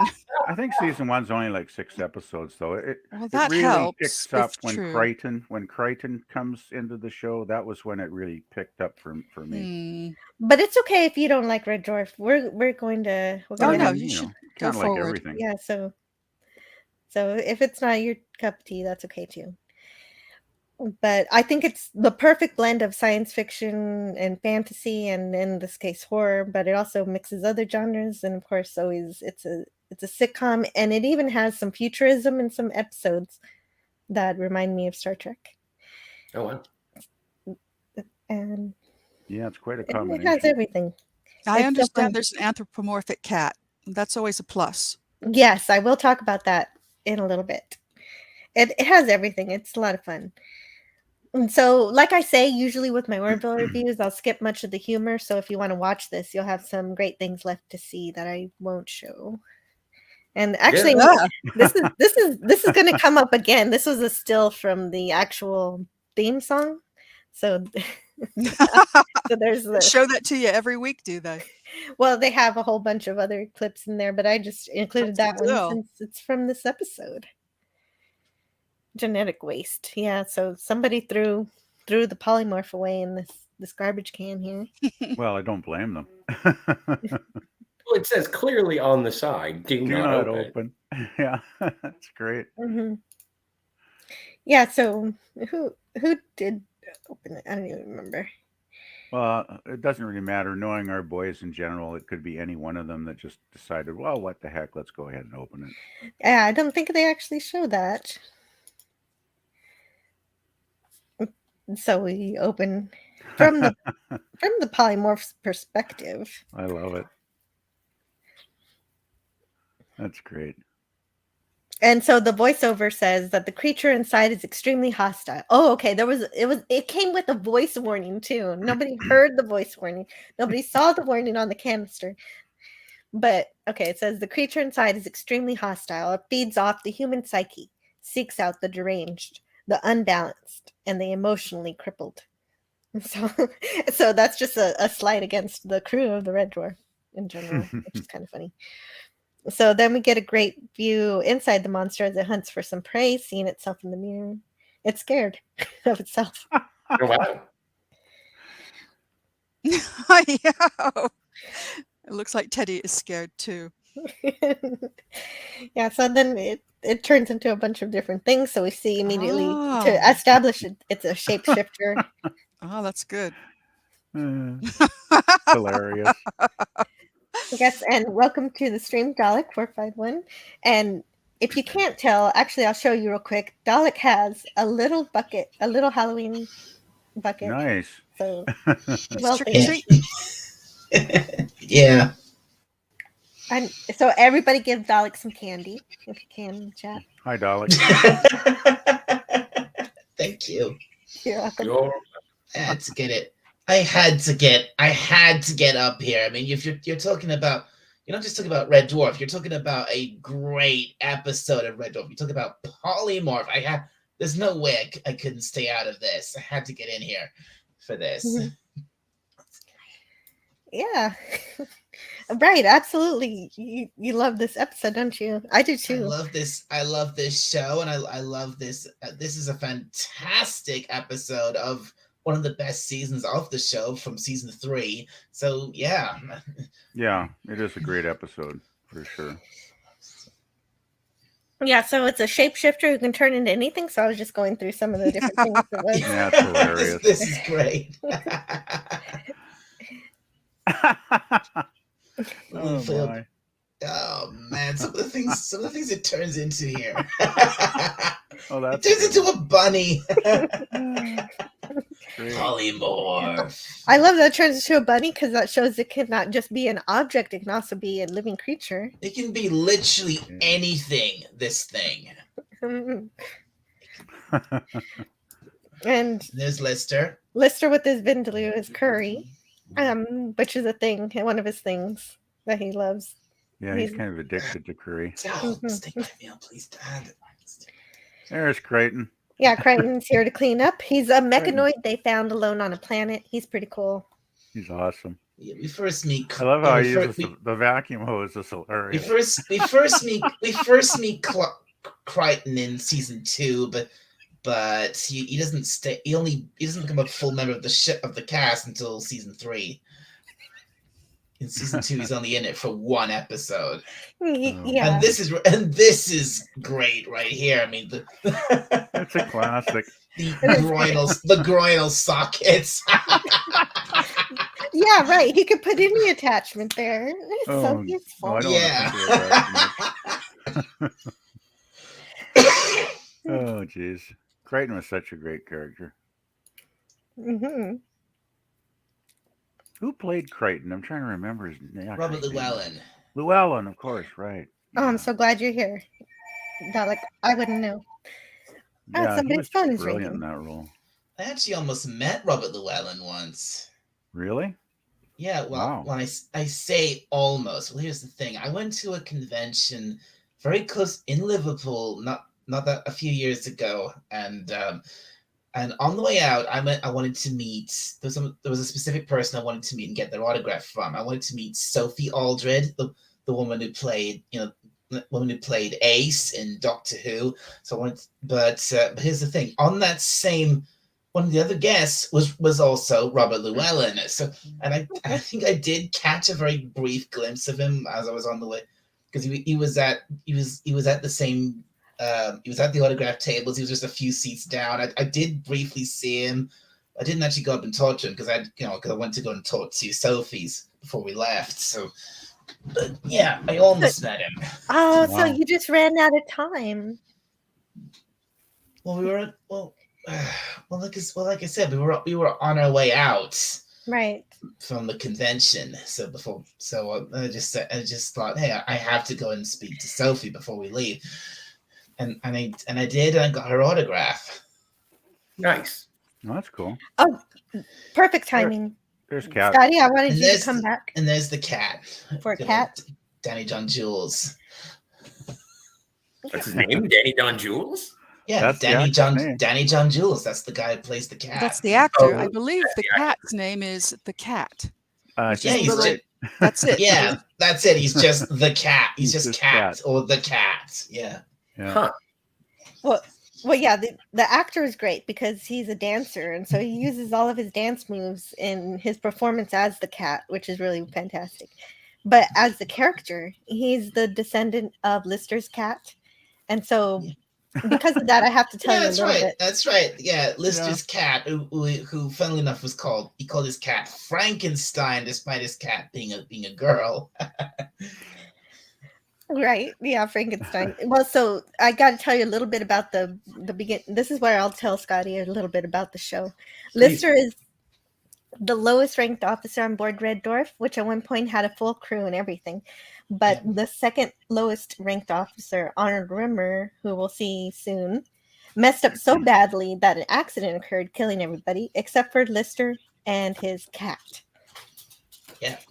And go ahead. Yeah, everyone. Yeah, that's right. But due to Rimmer's absolute freaking blunder, everyone on the ship was killed except Lister and Frankenstein. Lister survived because he smuggled a cat on board, and because he smuggled a cat, he got in trouble for having the cat. Yeah, that's right. And he got in trouble for smuggling the cat on board, and for that he got punished by being put into a temporal stasis chamber. So he was quite literally frozen in time while everyone else, and once everyone else on the ship had been killed by this radiation leak, Holly kept him in there for 3 million years until it was safe for him to be let out again. Oh, and Holly is the ship's computer. Holly's the ship's computer, yeah. Yeah. And during the time that accident happened, Lister's cat survived because she was sealed in the cargo hold. Yeah. And not just her kittens too. Yeah, she was pregnant. And so yeah, go ahead. Yeah, and over those 3 million years, the cats kept breeding and breeding and breeding until eventually they started mutating and evolving into until eventually we got the cats. Right. In humanoid form. And the story about the rest of the cats, because where are all the other cats? They talk about that later. Basically, they invent a religion around Lister and his simple dreams, but they make them grandiose and they make a whole big thing about it, and they left the ship looking for his promised land. Yeah, the concept of a religion based on Lister is a bit mind-boggling, quite frankly. Yeah, Lister is the god of the cat people. Lister. Oh, and Gorilla is taking off. Bye, Gorilla. Oh, goodbye, Gorilla. Thank you for stopping by. And thank you, everybody who's here. Glad you're hanging out with us, talking about Red Dwarf. I really love this show. And it seems a few other people love this episode, too, like Dave G. Sound. Mm-hmm. And LDG calls it the Red Dwarf Changeling. That's exactly what it is. Well, that's what this episode is about. Yeah, that's pretty much exactly what a polymorph is, essentially, a changeling. And Bella's got to go. And Dave G. Sound says that Robert Llewellyn was also in Death in Paradise, which also features, he's also the police chief.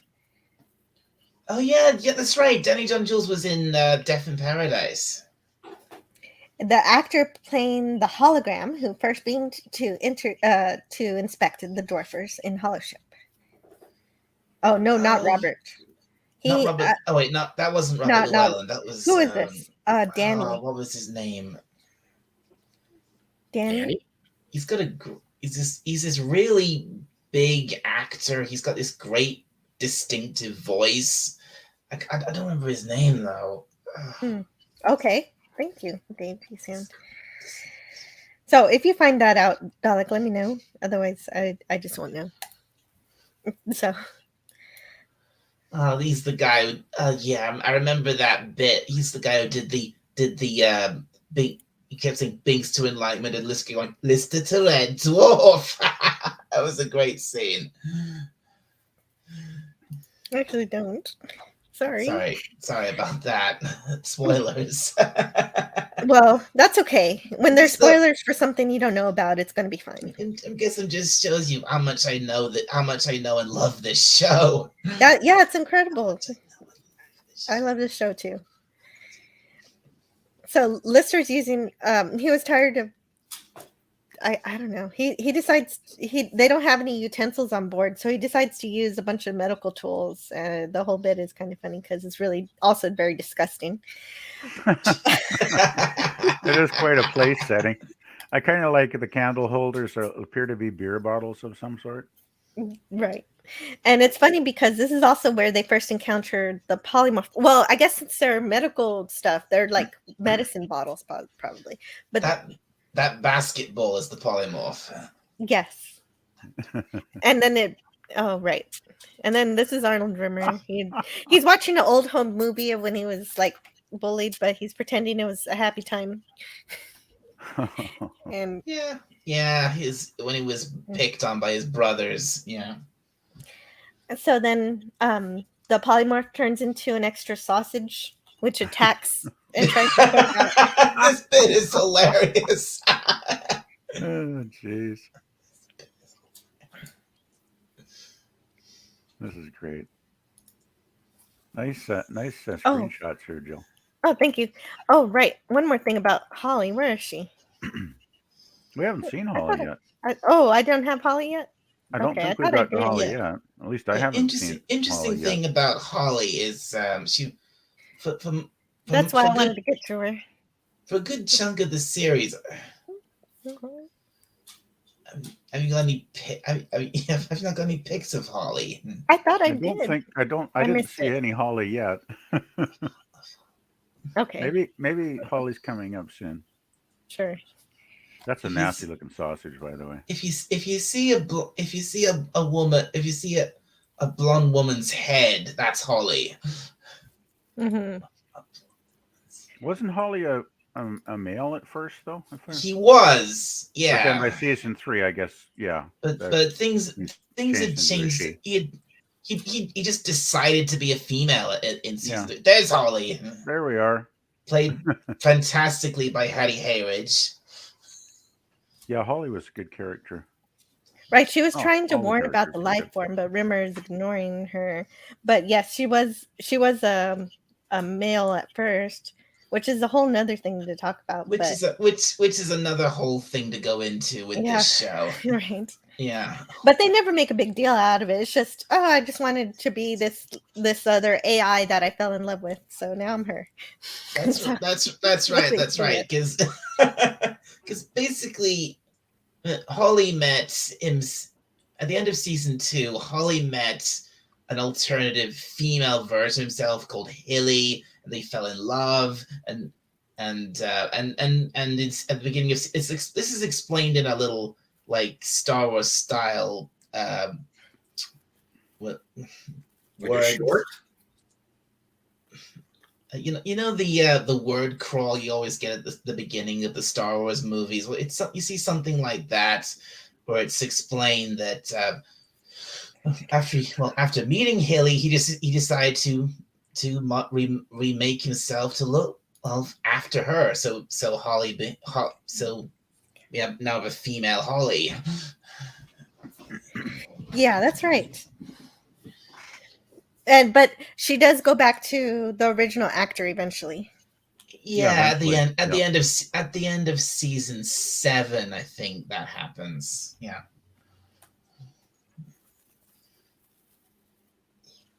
Mm-hmm. Season 7? Okay. See, I didn't even know that. Yeah, it doesn't. Yeah, that whole. The original guy who played Holly doesn't come back until much later. Yeah, Holly was a female for a long, long time. Yeah. So the next thing the polymorph turns into is a pair of shorts, underwear, I guess.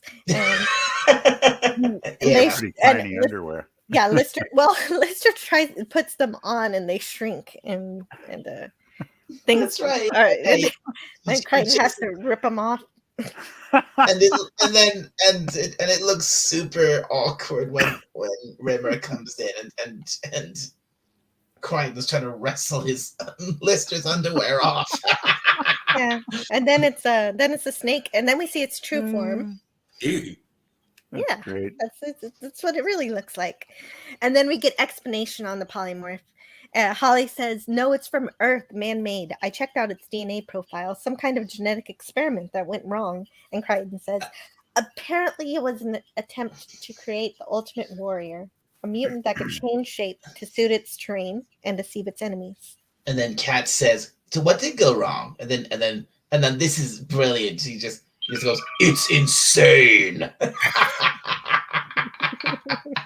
Then Nice. the delivery of that is fantastic by Robert.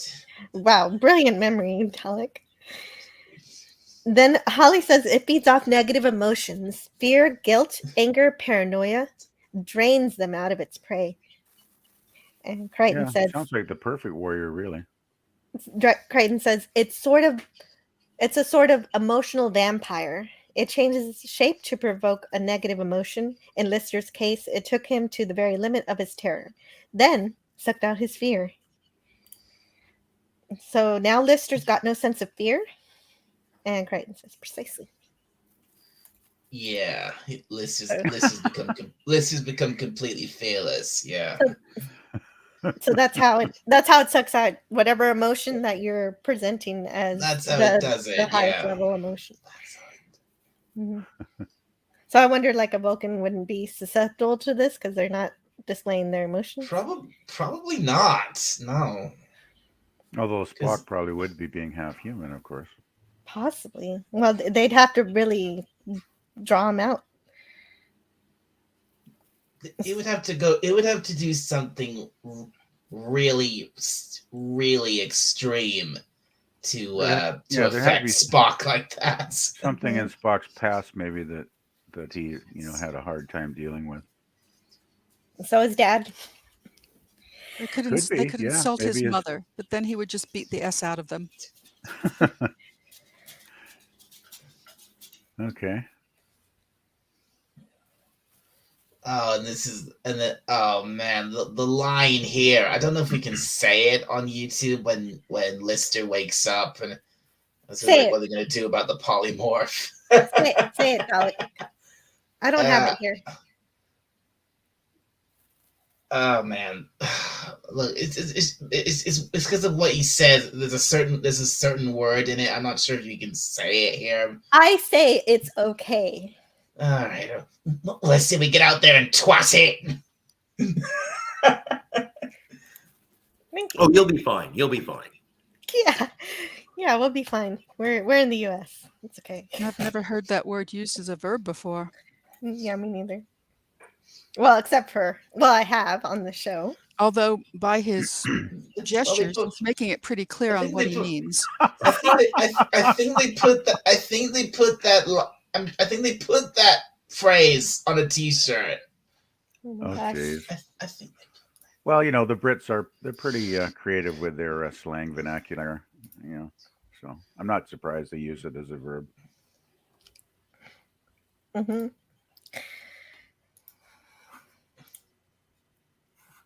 Geez, Rimmer's looking pretty sharp there. Well, yeah, remember what everybody looks like here, Rimmer and Kat and Crichton. They're going to change, just like Lister has just done. Lister's lost his emotion, his fear emotion. Lost his ability to, he's lost his ability to feel fear. Yeah. And so they're hunting the polymorph, and so then it gets them one by one. Mm-hmm. And first the cat is able to escape some kind of heat-seeking missile or some kind of weapon. They've got what they've called their weapons. What they called I think they're called bazookoids. They fire off 2 shots and then the shots come back and they start rushing to, and they come back right back and they dodge out of the way. And then Rimmer says, "But I don't understand. Holocaust don't give off heat and now they do androids. What are they homing in on?" And then Cat just goes, "So long, guys," and runs for it. They're gonna go after him. Right, because he's the only one that it could be attacking. And that's a pretty good sequence. I really enjoyed it. But then I like that they show him being awesome, because then they show him getting fooled by the polymorph. Yeah, I mean, obviously, it does the one thing that would really, do it for Cat, which is like he turns into this super attractive female because Cat, he's obsessed with mating. Yes, essentially. Yes, and it also triggers his emotion of vanity, because she compliments him, and so he gets a even bigger ego than normal. Yeah. Cat was very vain. Yeah, that's his whole thing. That's his whole thing, Cat. Yeah, I guess basically, isn't it? Yeah.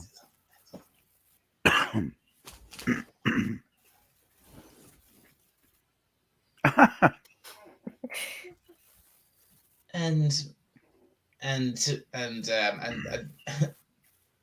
in case you're wondering what it took from Crichton, it was all of his guilt. Yes, it stills Crichton's guilt by turning into Rimmer, right? I didn't catch that screenshot. That's right. Oh, there it is. And then, so having lost its vanity, then Cat suddenly changes outfits and messes up his hair, and is starting to drink. Cat essentially becomes a bum. Yes.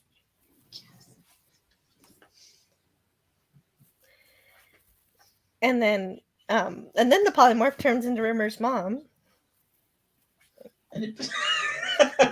Oh, jeez. I forgot about this part. Where makes Rimmer angry by trying to make him think that his mom's made love to Lister. So Rimmer lost his anger, and because he lost his anger, somehow that turns him into this. Give Quiche a chance. Yeah. Brilliant. Yeah, and this is probably the best thing.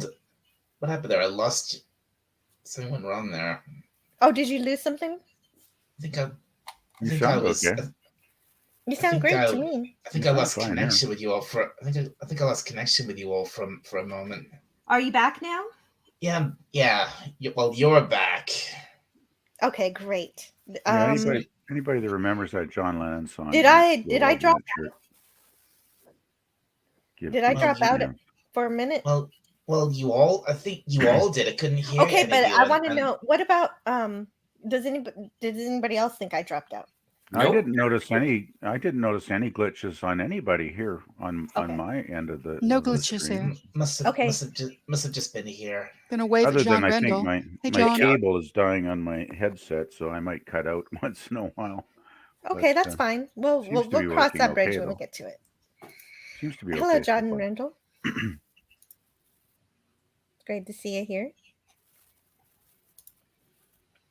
And okay, so earlier, Danny is the name of the actor who plays Cat. Now I understand.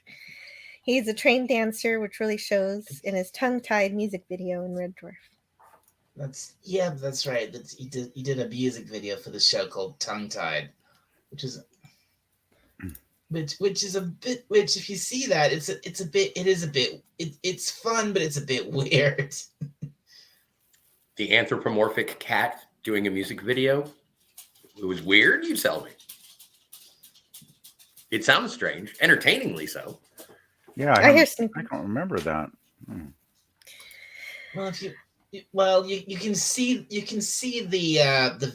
that video if at the beginning of the last episode of season 2. Yeah. Oh, okay. I haven't seen the show in so long.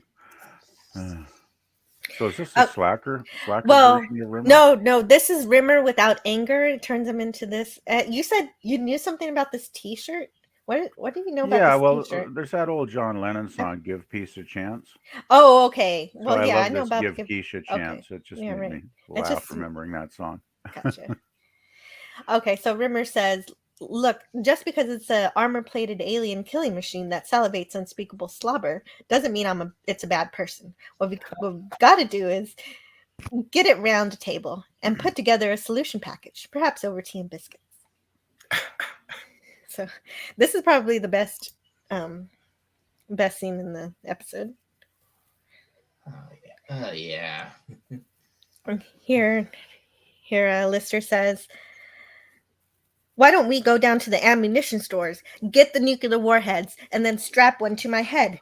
I'll nuke the Smegger to oblivion." Yeah, that sounds like Lister, all right. Mhm. Wow, the cat's really let himself go by this point. Yeah, he does a really good job of acting like he just doesn't even care. It's surprising he's even here at all. Crichton says, I think we should send Lister in as a decoy. And while it's busy eating him alive, we could creep up on it unawares and blast it into the stratosphere. Oh, boy. Lister says, that's the best plan yet. Let's get knackered. This is so Okay. good. This scene is fantastic. Let it get knackered, eating me to death. Then you guys can just like catch it unawares.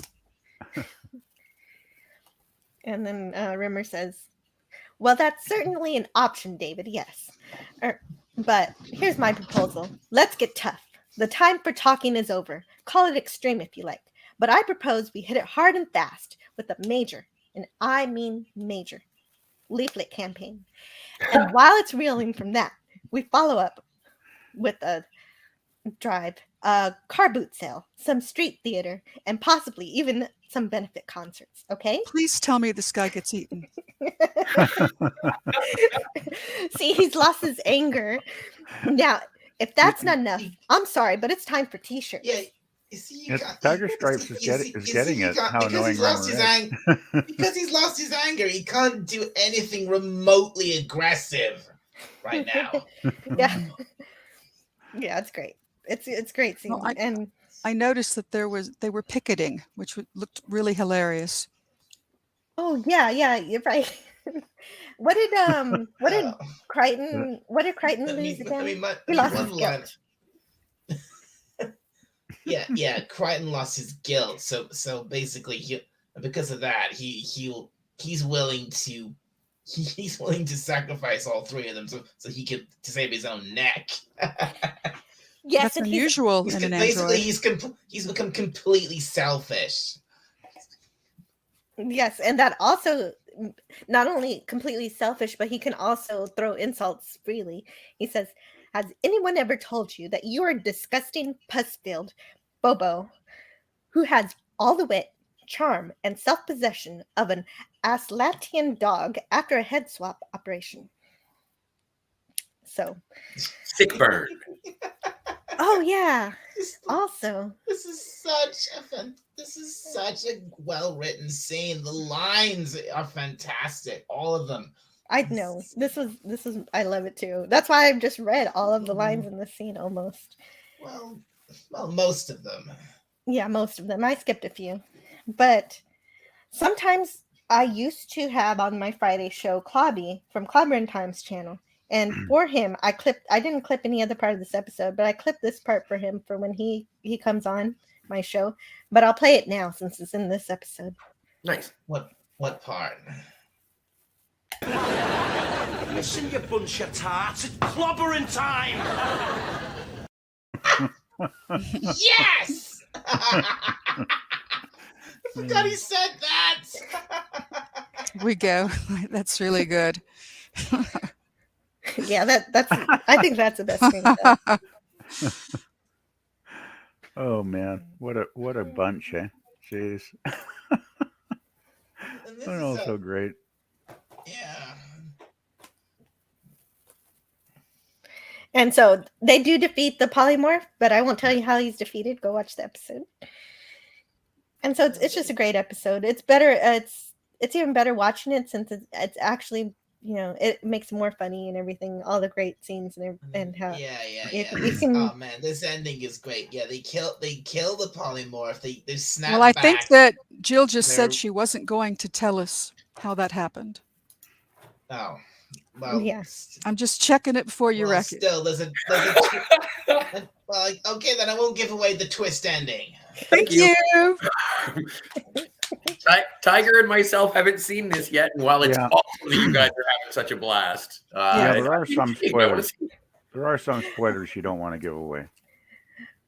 Yes, and that's it. Those are the episodes that I had ready to talk about. And if anybody has any other episodes, any other sci-fi episodes that on the panel that you guys want to talk about, now what is our theme next week? Next week is going to be a movie we're going to watch. Should I say the movie?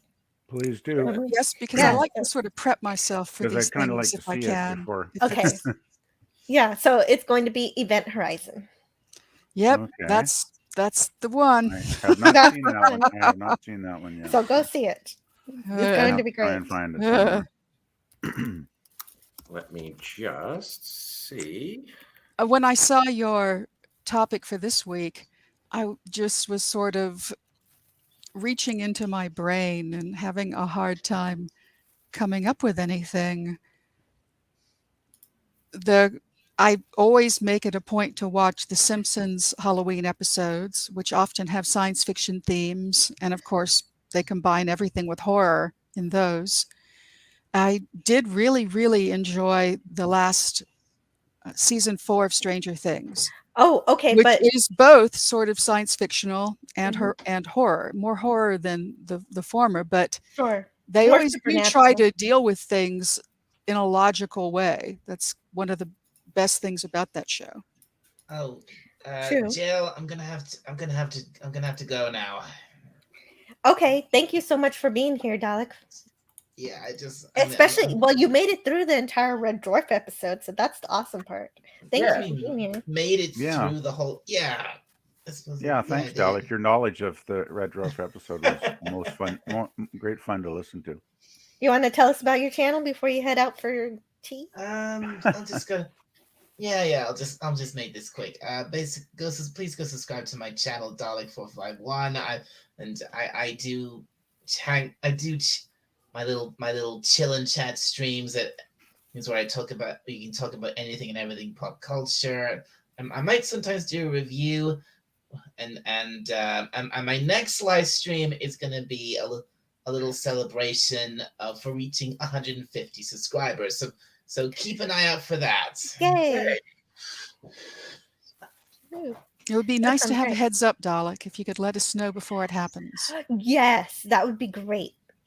At least the day and time, or at least ish, Mhm. where it's going to be, or what time it's going to be. Yes, please. We know Right. where it's going to be. It's going to be. I'll put where in the chat here. Perfect. Keep your eyes peeled on the tweets and emails. Oh yes, it does help to tweet about it, for sure. And actually, my stream element's Right. working today. There's Dalek's channel. Subscribe to Dalek451. He's reached 150 subscribers, so now let's get him to 200. That's my yeah. I decided just going up and setting my goals at just 10 subs a time. I thought, nah, I need to think a little bigger. So my next goal is 200. Yeah, That's the and community tab, right? no.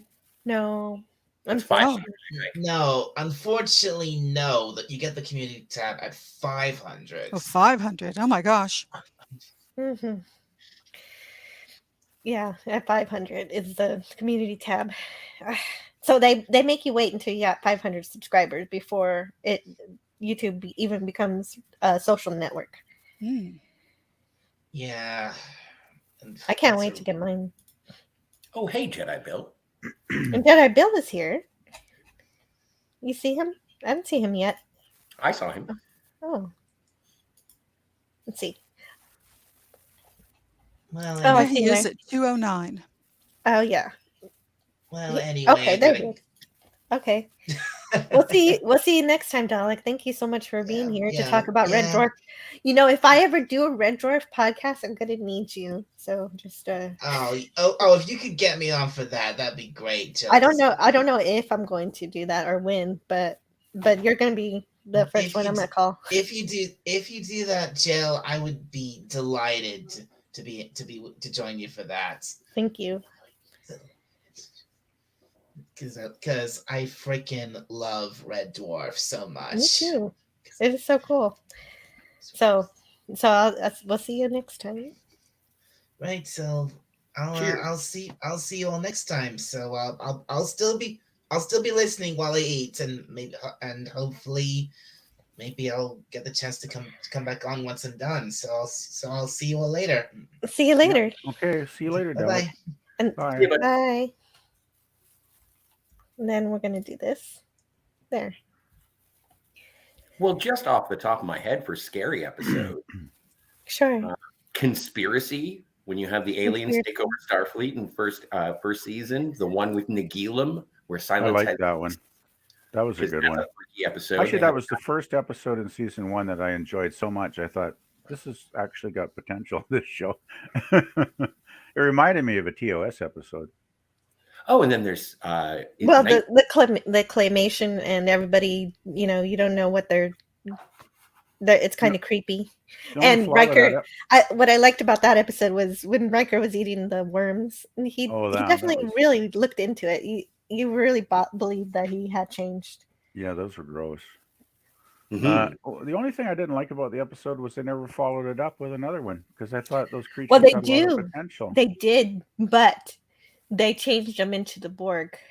Yeah, I guess, but yeah. I'll just follow Anyway, the that's probably version of one of that. my favorite, possibly my favorite season 1 episode. That's a good one.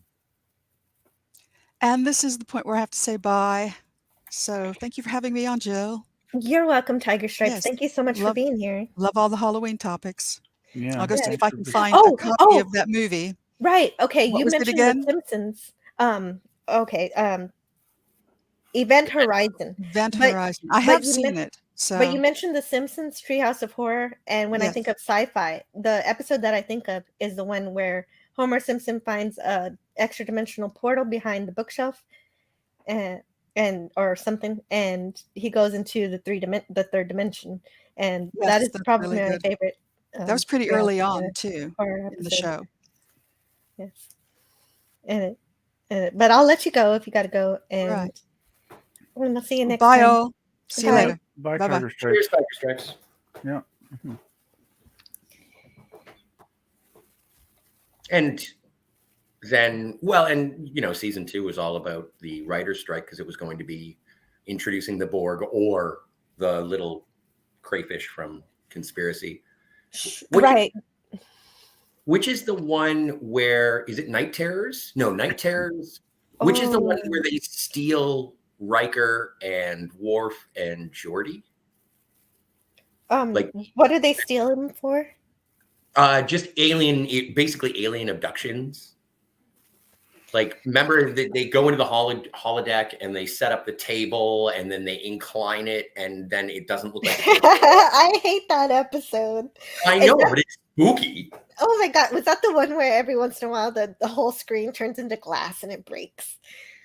No, that's the one. That's a season 7 episode again. But that's when Riker thinks he's in an insane asylum Yes. and he's doing a play, and Okay, that's so the it's- one that breaks. So this is a different abduction episode. Yes. I don't can't. I remember still. that I one need at more all. detail. I still Well, don't there's know. silicon-based aliens from a different dimension that they set up like a pocket universe where they could have humanoids, and they just basically do the 90s Whitley Strieber communion deal where there are alien abductions, because it was big. It was big and popular in the early 90s.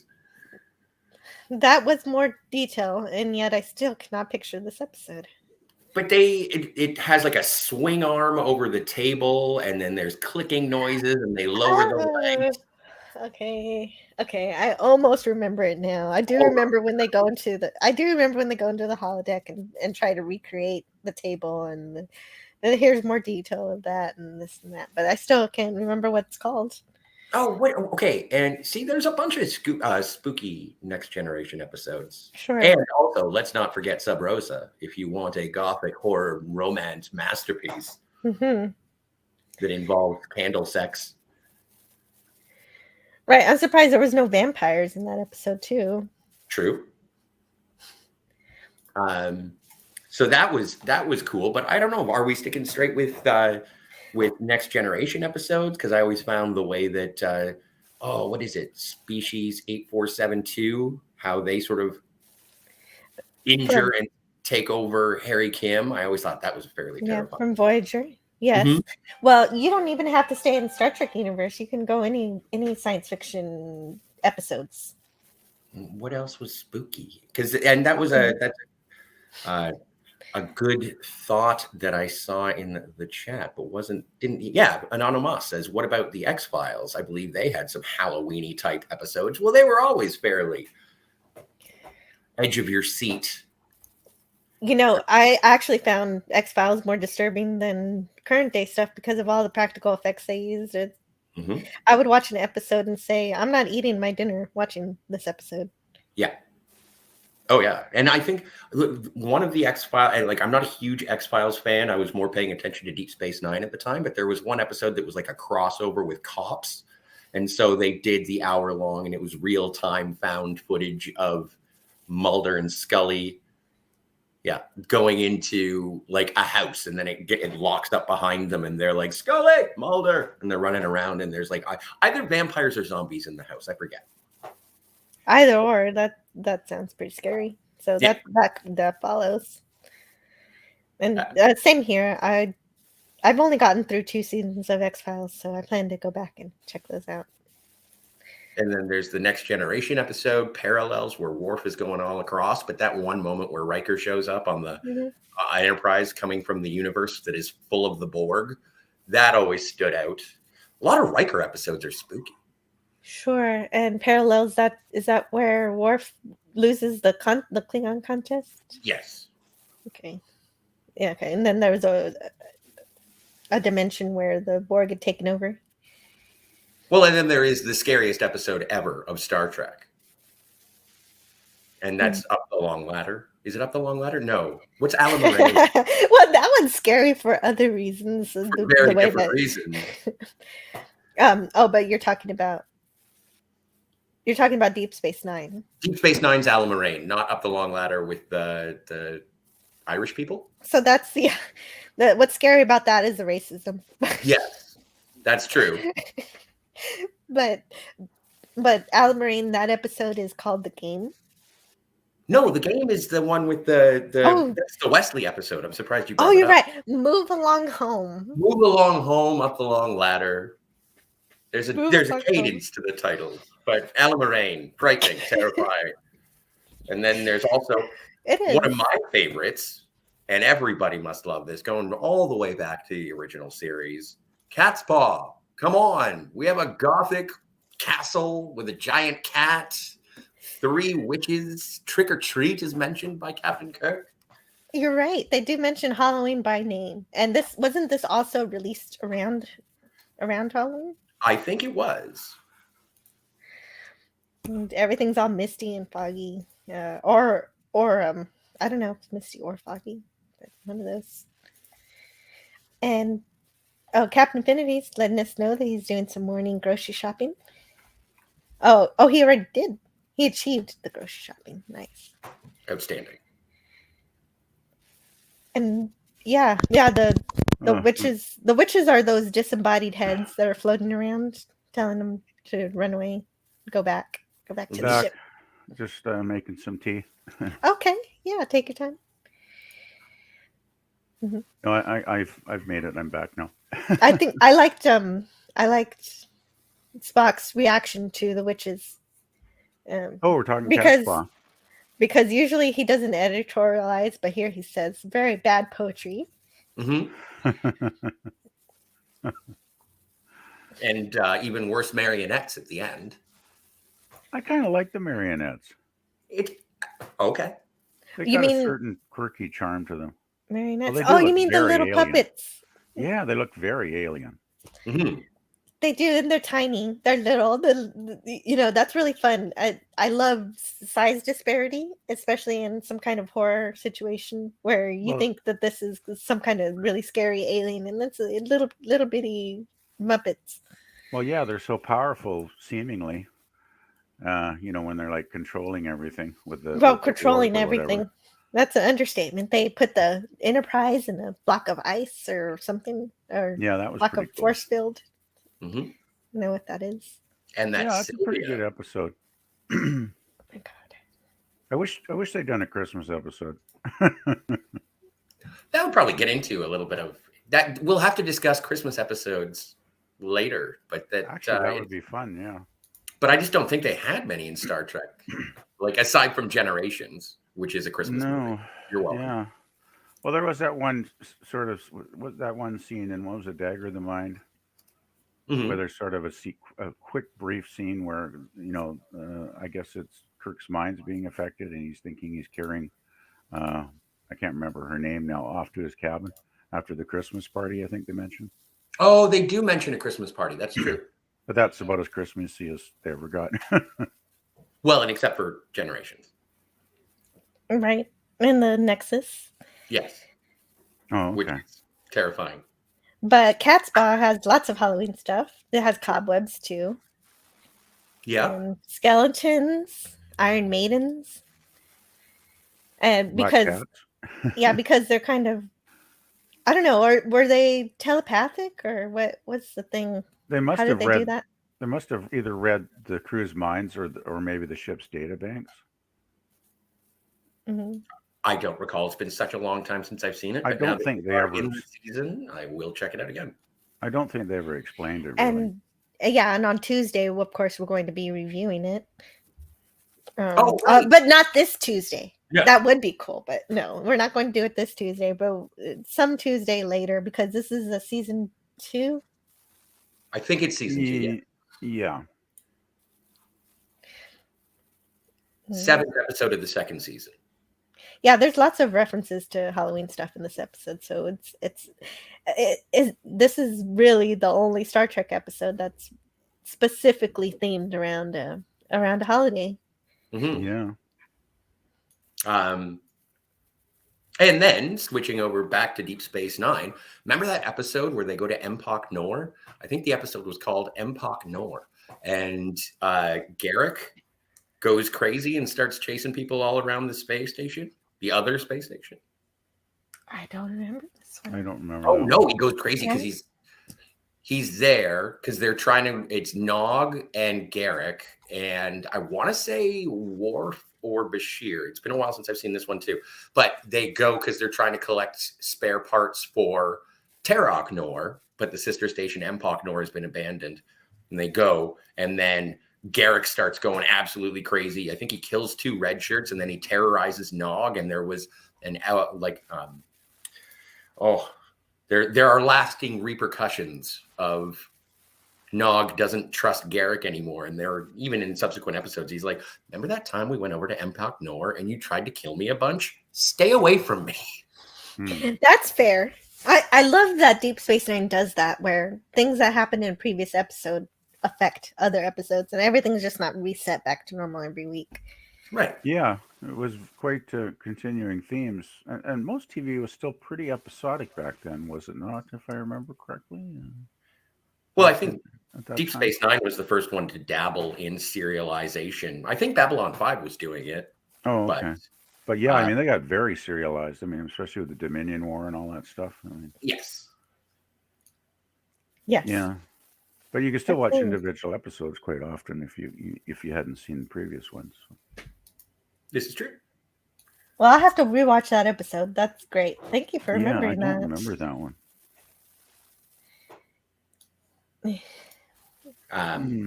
Oh, what about the Voyager one? That 2-parter was was it Species? I can never remember the number. 8472. 8472. Yeah, those are pretty scary episodes. Yes. I thought that the way that they were sort of, well, and also it was terrifying to see a pile of Borg cadavers. Like if you can find something that'll destroy the Borg. Yeah, even the Borg were afraid of them, right? If I remember correctly. You? Yeah, I thought those were pretty scary, and it seemed like, by the end of part 1, it was like our crew was pretty well done for. But then they teamed up with the Borg, didn't they? I guess in part 2. To a certain extent, yes. Well, and then speaking of the Borg, you go to First Contact, and that was sort of played as an alien invasion, no pun intended, on the ship, and it was very much directed as if it was like Aliens. The Jim Cameron. Yeah, actually, yeah. First Contact kind of has horror elements on the ship, didn't it? Well, and body horror too. Like the very opening shot is the one where it drills right into Picard's eyeball. Yikes! Yeah, I remember that now. It starts off like an Aliens movie, and then it turns into Die Hard. And Moby Dick. And Moby Dick, absolutely. But yeah, there you can find it so many places. Like just in terms of disturbing or horror-based episodes, at least through Trek. And then there was the annual. I'm not going to get into Cheers. I don't think anyone wants to know about Cheers, but there was an annual Halloween episode for Cheers as well after a while.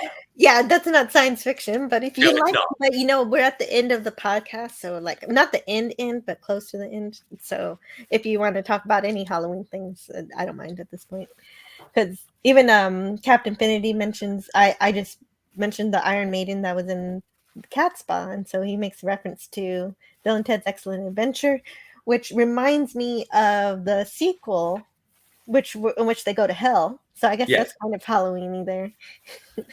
Yeah. And they have the Grim Reaper and everything. It's pretty funny. And they experience their most terrible fears and all that. Well, and they die. Oh yeah. Well, hey, if you have death in the underworld, And then it circles back to Star Trek, because they have in Bill and Ted 2, they also go to Vasquez Rocks. Oh, nice. Oh, wow. I do love it when Vasquez I Rocks. did not realize that. I haven't seen Bill and Ted 2. So. Vasquez Rocks has sure been in a lot of stuff, actually, over the years. Oh, yeah. But closest to our hearts in Arena, I think. Oh, definitely. In mine, at least. Yeah, that's the definitive episode for sure. There's actually a Wild Wild West episode that was filmed at Vasquez Rocks, by the way. Nice. Very popular location. Hello on the Facebook side to Matt. He says yes. Hey, Matt. And then Captain Finity says, Bill and Ted is better than Star Trek regarding understanding time travel consistency.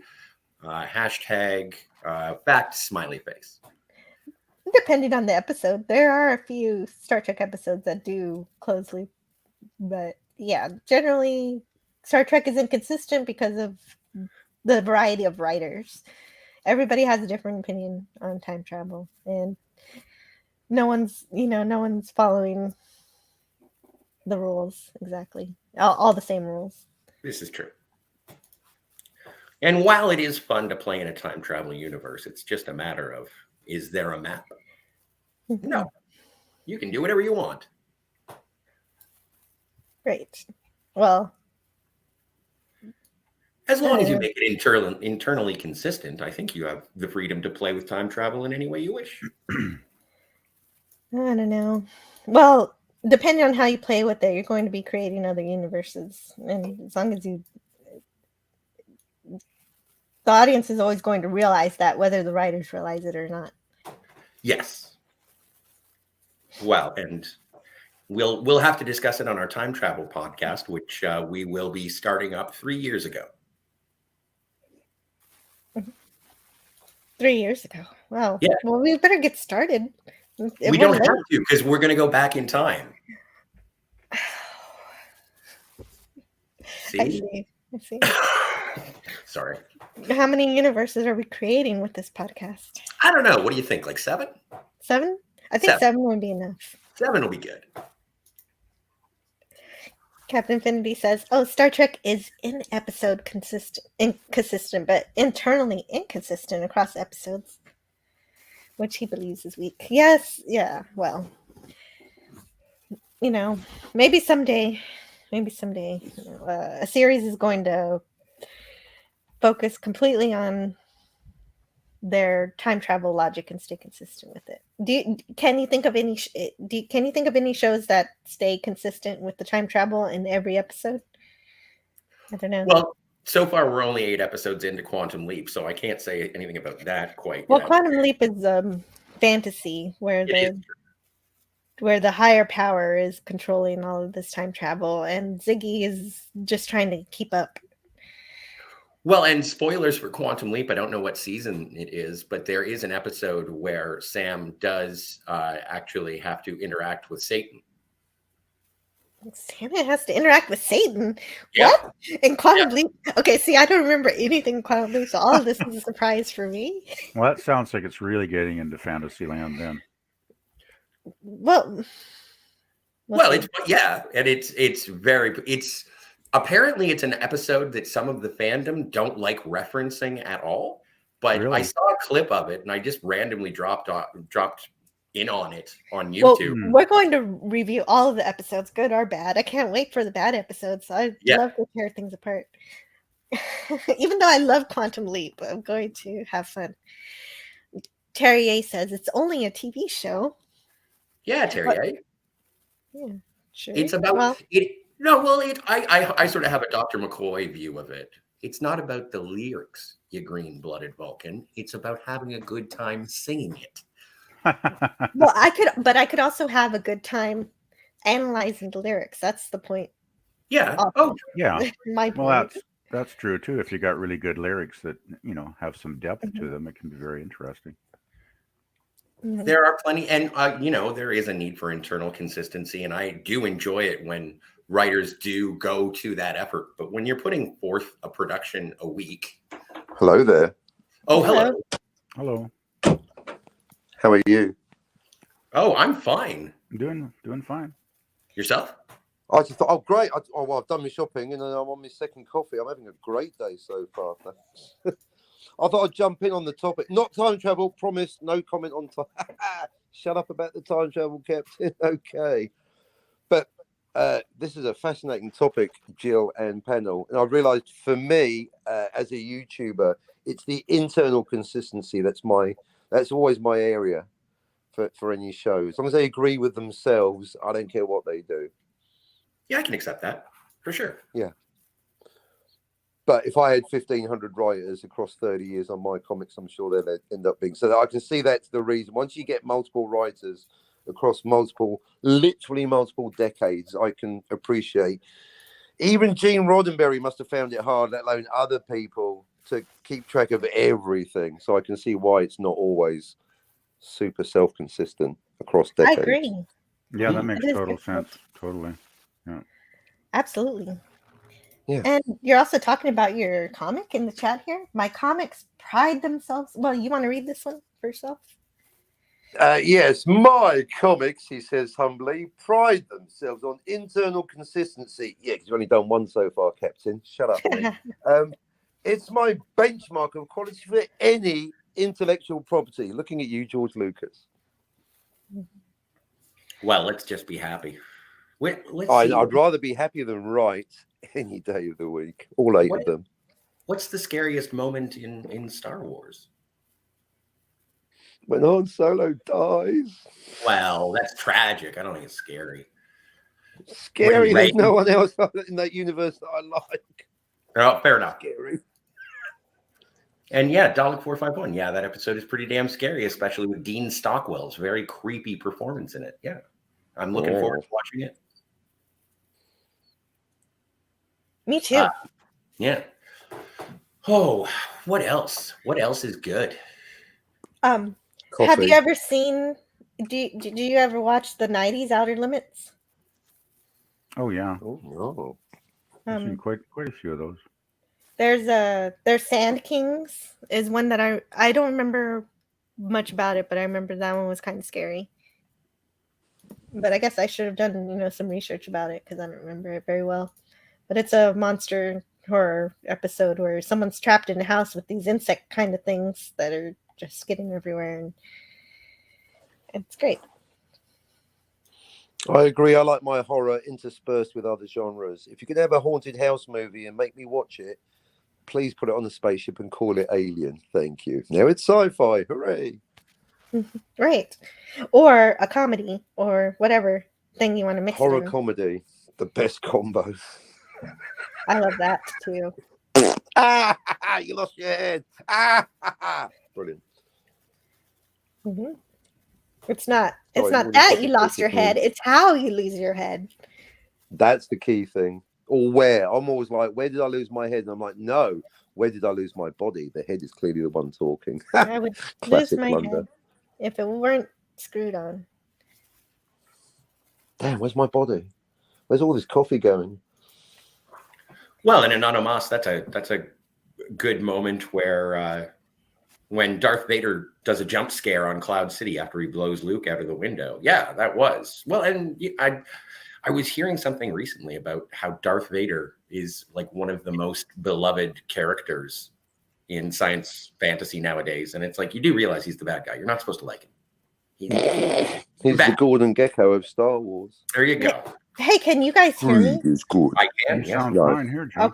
Okay, just checking because my browser is freezing. Uh-oh. So Winter is coming. yeah, I don't know if I'm one. not certain I'm gonna have to refresh, but if I can someone make sure that I don't have that. Keep talking and stuff. We'll keep the fires lit. Yeah. But well, and I'm maybe surprised. It'll be fine. Go ahead. I'm surprised with all the conversation, and especially with Dalek being here. And I'm remiss because it feels like they're all. Is it someone's birthday? No, not that I'm aware of. But throughout Doctor Who having some of the most terrifying, like the old adage of the show back in the 60s of children hiding behind the couch because behind the sofa. Yeah, that was me. Yeah. And so there have been horror episodes of Doctor Who as well. Mm-hmm. I can't name one right now, but I'm sure that there are people in the audience who can. Dalek is actually yelling at me. I can hear him from across the hall. Genesis of the Daleks. That Phil Collins was scary as fudge. Oh, what was the other guy's name? Yeah, I'm gonna have to restart because Peter nothing Gabriel. is working. Everything is just messed up. The So land of I'll be right back. confusion. Are you going After this word Scotty? from our sponsor, Scotty, do you think you you can have the bridge. I will do my best. please take the bridge for me just briefly, and I'll be right back. Take it. Thank you. Oh, more than welcome. Happy to be Yay, Scotty's on the bridge. All right, I Captain, let's see how fast this thing goes. Whee! Exactly. But it brings up an interesting point because PvP mentioned that he has to go to, or not has to, but he's going to be attending a Halloween party this evening. And it occurs to me that I haven't set up my Halloween costume for this year. I do have a standby, which is Randall from Clerks, but That's your normal street clothes. That's Scotty. pretty much normal street clothes. You're right. So it's interesting. I don't know what I'll be able to put together. I don't really have any parties that I'm aware of that I have to go and attend, but I like to get into the festive spirit when going around with my nieces so that they can get free candy because I'm not allowed to anymore. Yeah, you're just a bit too old for free candy, Scotty. Little bit. So it'll be interesting. What was it? I wanted to be Baron Zemo from Falcon and the Winter Soldier, but only because I thought that it was a cool costume, not because I particularly cared for the show. But yeah,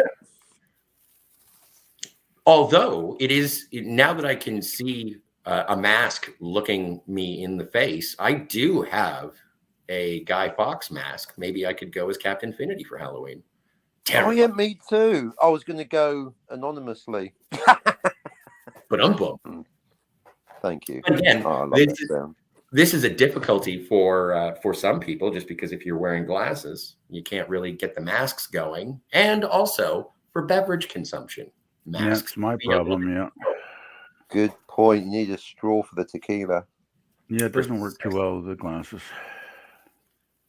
And I think the last time I wore, because again, I have the Guy Fawkes mask. I think I wore the glasses underneath the mask, but again, there was problems with beverage sipping, so I couldn't necessarily do it. I have a problem because I'm already wearing an emotional mask, so then I have to put the physical one over it. Oh, that's a good idea. Go as the mask. The mask. Exactly. From mask. Give a man a mask and he will act his true self. But, and Dalek451 in the chat says, oh yeah, there's been plenty of scary episodes in Doctor Who. That's pretty much what the show was always about. Yeah. I thought it was about educating the kids about history. Oh, well. It was in the beginning, but I think it became sort of more of a... Again, this is just a legend that I heard from people when they watched it initially in the 60s. And they said it was scary. It was so scary. And I remember watching Tom Baker in the 80s, in the early 80s, watching it and being like, this is actually kind of the atmosphere and ambiance of the episodes were spooky AF. I always felt better when Romana was around, especially the second one, Lala Ward. She made everything less scary and more lovely. Well, and that is something that every good horror story should have, is a protagonist that makes you feel at ease until all of a sudden all hell breaks loose. Yep, sometimes literally. But that is a really interesting choice for next week, because it has been a long time since I've seen Event Horizon. I'm going to have to see where I can watch Event Horizon. I am tempted to go to Shout Factory and see if they have a special edition, so I can get that by next. After MBK, I'm sure you can find and watch anything Scotford. MBK? Natural Born Killers. Oh, after Natural Born Killers, yes. And I did watch it. But Sorry, I don't know why it's not even I don't know why I did that. Oh, no. But Natural Born Killers. No, but Natural Born Killers, I did watch it, and we'll talk about it hopefully next week. I've been realized. It's terrifying. If Tarantino ever does a Star Trek, it should be called Natural Born Klingons. That would be perfect. That would make sense. Well, and speaking of Klingons, it was nice to see Feklar, the god of the dishonored, I think, in Devil's Due. Devil's Due, where Ardra comes back and pretends to be the devil. And that's a haunting story. But yeah, with Scary Satan and Feklar. Jill, do you remember the Devil's Due with Ardra and Feklar? Yes, where the alien turns into all the different types of devils or Satan or whatever from all the different kinds of species. Like the Klingon one. I don't remember the names or anything, but that was a great episode. It felt like a original series one. Mm-hmm. But also, the presence of Beelzebub does do wonders to making your Star Trek show into a Halloween show. Mm-hmm.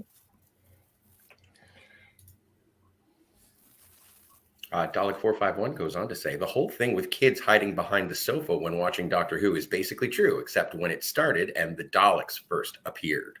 Yeah. The Daleks. Yeah. But Jill, have you thought about what you're going to be dressing up for for Halloween? No, I have no idea yet. All right. But what about you? Do you know? I still haven't decided. I may dress up like Captain Finity. I'm not sure. Very brave move. Frightening.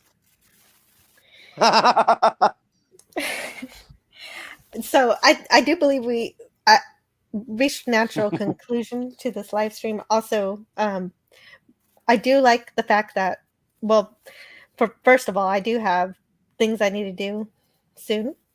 So I need to go do some errands and all that.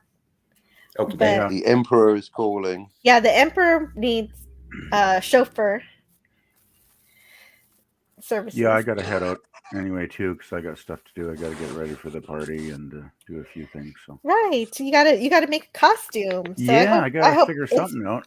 I hope inspiration hits you and you pick something great. Me too. I'm just going to go and take a look at a few shops and see what if they've got any good costumes that aren't too overly priced. Yes, great. And thank you everyone for joining me. Thank you for spending your afternoon, morning with me. Thank you. Yeah, well, thank you, Jill. That was a good thank you. topic today. Mm-hmm. Yes, I had a lot of fun talking about this stuff. And Scotty was very good at picking out all the little horror things that I couldn't at the end there when it was time for coming up with different things, different horror stuff. I bet he could have gone on a little bit longer. I don't know how much longer, but it's pretty cool. To be fair, a lot of the people in the chat know their stuff too. And so I'm just working with them, and thank you guys for being here and contributing, joining in the conversation. And if you're lurking, thank you too. Agreed. Thank you to the lurkers and everybody listening on the replay. And Dalek is saying, we're wrapping up. I just finished tea. Yes, there's my alarm that officially tells me to end the show. That's it. Yep, that's it. Your alarm. I'm surprised your alarm doesn't go. Dun, dun, dun, dun. Well, it should this time of year. You're right. So, yeah, thanks to everybody who is here in the chat. I don't know if I wrote down everybody's names, but I wrote down names. So, but I didn't write down Dalek. I Matt. think we saw Dalek there. Yeah, we had Jedi Dalek. Bill. Jedi Bill. Yes, we had Jedi Bill. Very good. Thank you. And we had Catching Matt. someone. Captain Someone. That was Captain Someone was Captain Fandom Nerd. And then we Yes. also Captain Infinity. That's the one. Terje. Terrier was here. So was Matt Latham. Thank you for being here. Squirt Russell. Thank you for being here. Dave G Sound. Matt G. Pop culture curator. Yeah. And Tiger Philip. Stripes. Big thanks to Tiger Stripes. Dave G. Yes, thank you, Tiger Stripes, for Stripes. joining the panel. It's always a brilliant move when you join the panel because you know so much cool stuff. John Rendell. Amen. Anonymous. You know, people probably want to hear you say these names. They don't care. No, about I like trading it like this. This is fun. Okay. It's like ping pong or something. Then there's Euler Greg. Euler Greg is here also. He names himself Euler Greg in reference to the Houston Oilers, who used to be a football team in Texas. They became Green Bay, and this is my extent of football knowledge. The Green Bay Packers. And then LDG was here, and Yarmouth's Queen Jess, and Gorilla's Random Thoughts, Melvin Deeply. Heaven. And also Masters Maniac Mexico, who's doing some really cool stuff with his toys. Revolutions toys or Resurrection toys. That's it. TJ, a work in progress. Did we say Anonymous? I think we did. And then also Melvin Deeply. Also Cinema Gulp. Oh, right. Cinema Gulp. Ben. And I think that's everybody that I had. Together we Anonymous. Yes, I just got Anonymous. that. Anonymous. That's very clever. So clever. It took me years to get. Yes. Too subtle. Yes, and so thank you for hanging out. And You're I'll have so clever. I should have had I guess so this isn't the end of our Halloween streams. We're going to have one more next week going over every detail of the movie Event Horizon, which is a really cool movie. So yeah, that's going to be super fun. But I don't have any. I'll find some Halloween clips next time to play at the end. I didn't do that this time. So I just have some normal clips. I'll have a clip showing, just some fun clips, and then also a clip for our next original series review, which we'll have on Tuesday, which will be Dagger of the Mind. Ooh, that'll be a good one. I haven't seen that one in a while. Yes. Event Horizon, though, black holes matter, or black holes eat matter and light. Anyway. And where you're going, you don't need eyes. No. Oh yeah, where we're going, we don't need roads. That makes no sense. You're in a car. With the car that we've got, we don't need roads. Where you're going has the roads. Okay. I just finally realised that makes no sense. Where we're going, we don't need. How can you need a road? You don't take a road with you when you're flying, do you? Hey, pack the asphalt, Marty. You're a road scholar now. Anyway. Yeah. It's like you're an airplane and you say, where we're going, we don't need airports. Yeah, right. It just makes no sense. Okay. Now I really have to go. Okay. Bye, everybody. Thanks again, Joe. Thanks, Joe. Have a lovely time. Cheers, guys. Yeah, bye, everyone.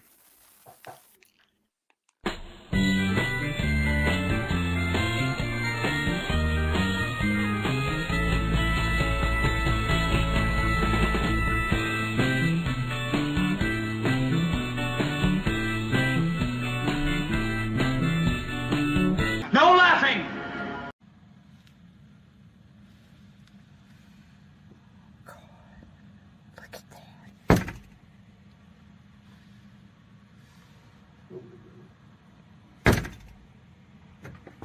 Get down from there. Get down from there, right now. Go. You get down from my porch, right now. Go. What do you think you're doing on my porch? You get down. Go. How dare you? Go.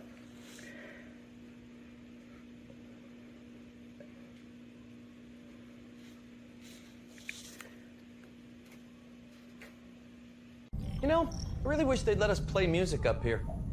Make these long trips go by a lot faster. It's against regulations. Yeah, I never understood that. They just don't want us having a dance party when a proximity alert goes off. See, that's a dumb reason. Because we'd already be on our feet, ready for action. Delightful. Nice. I've been acting for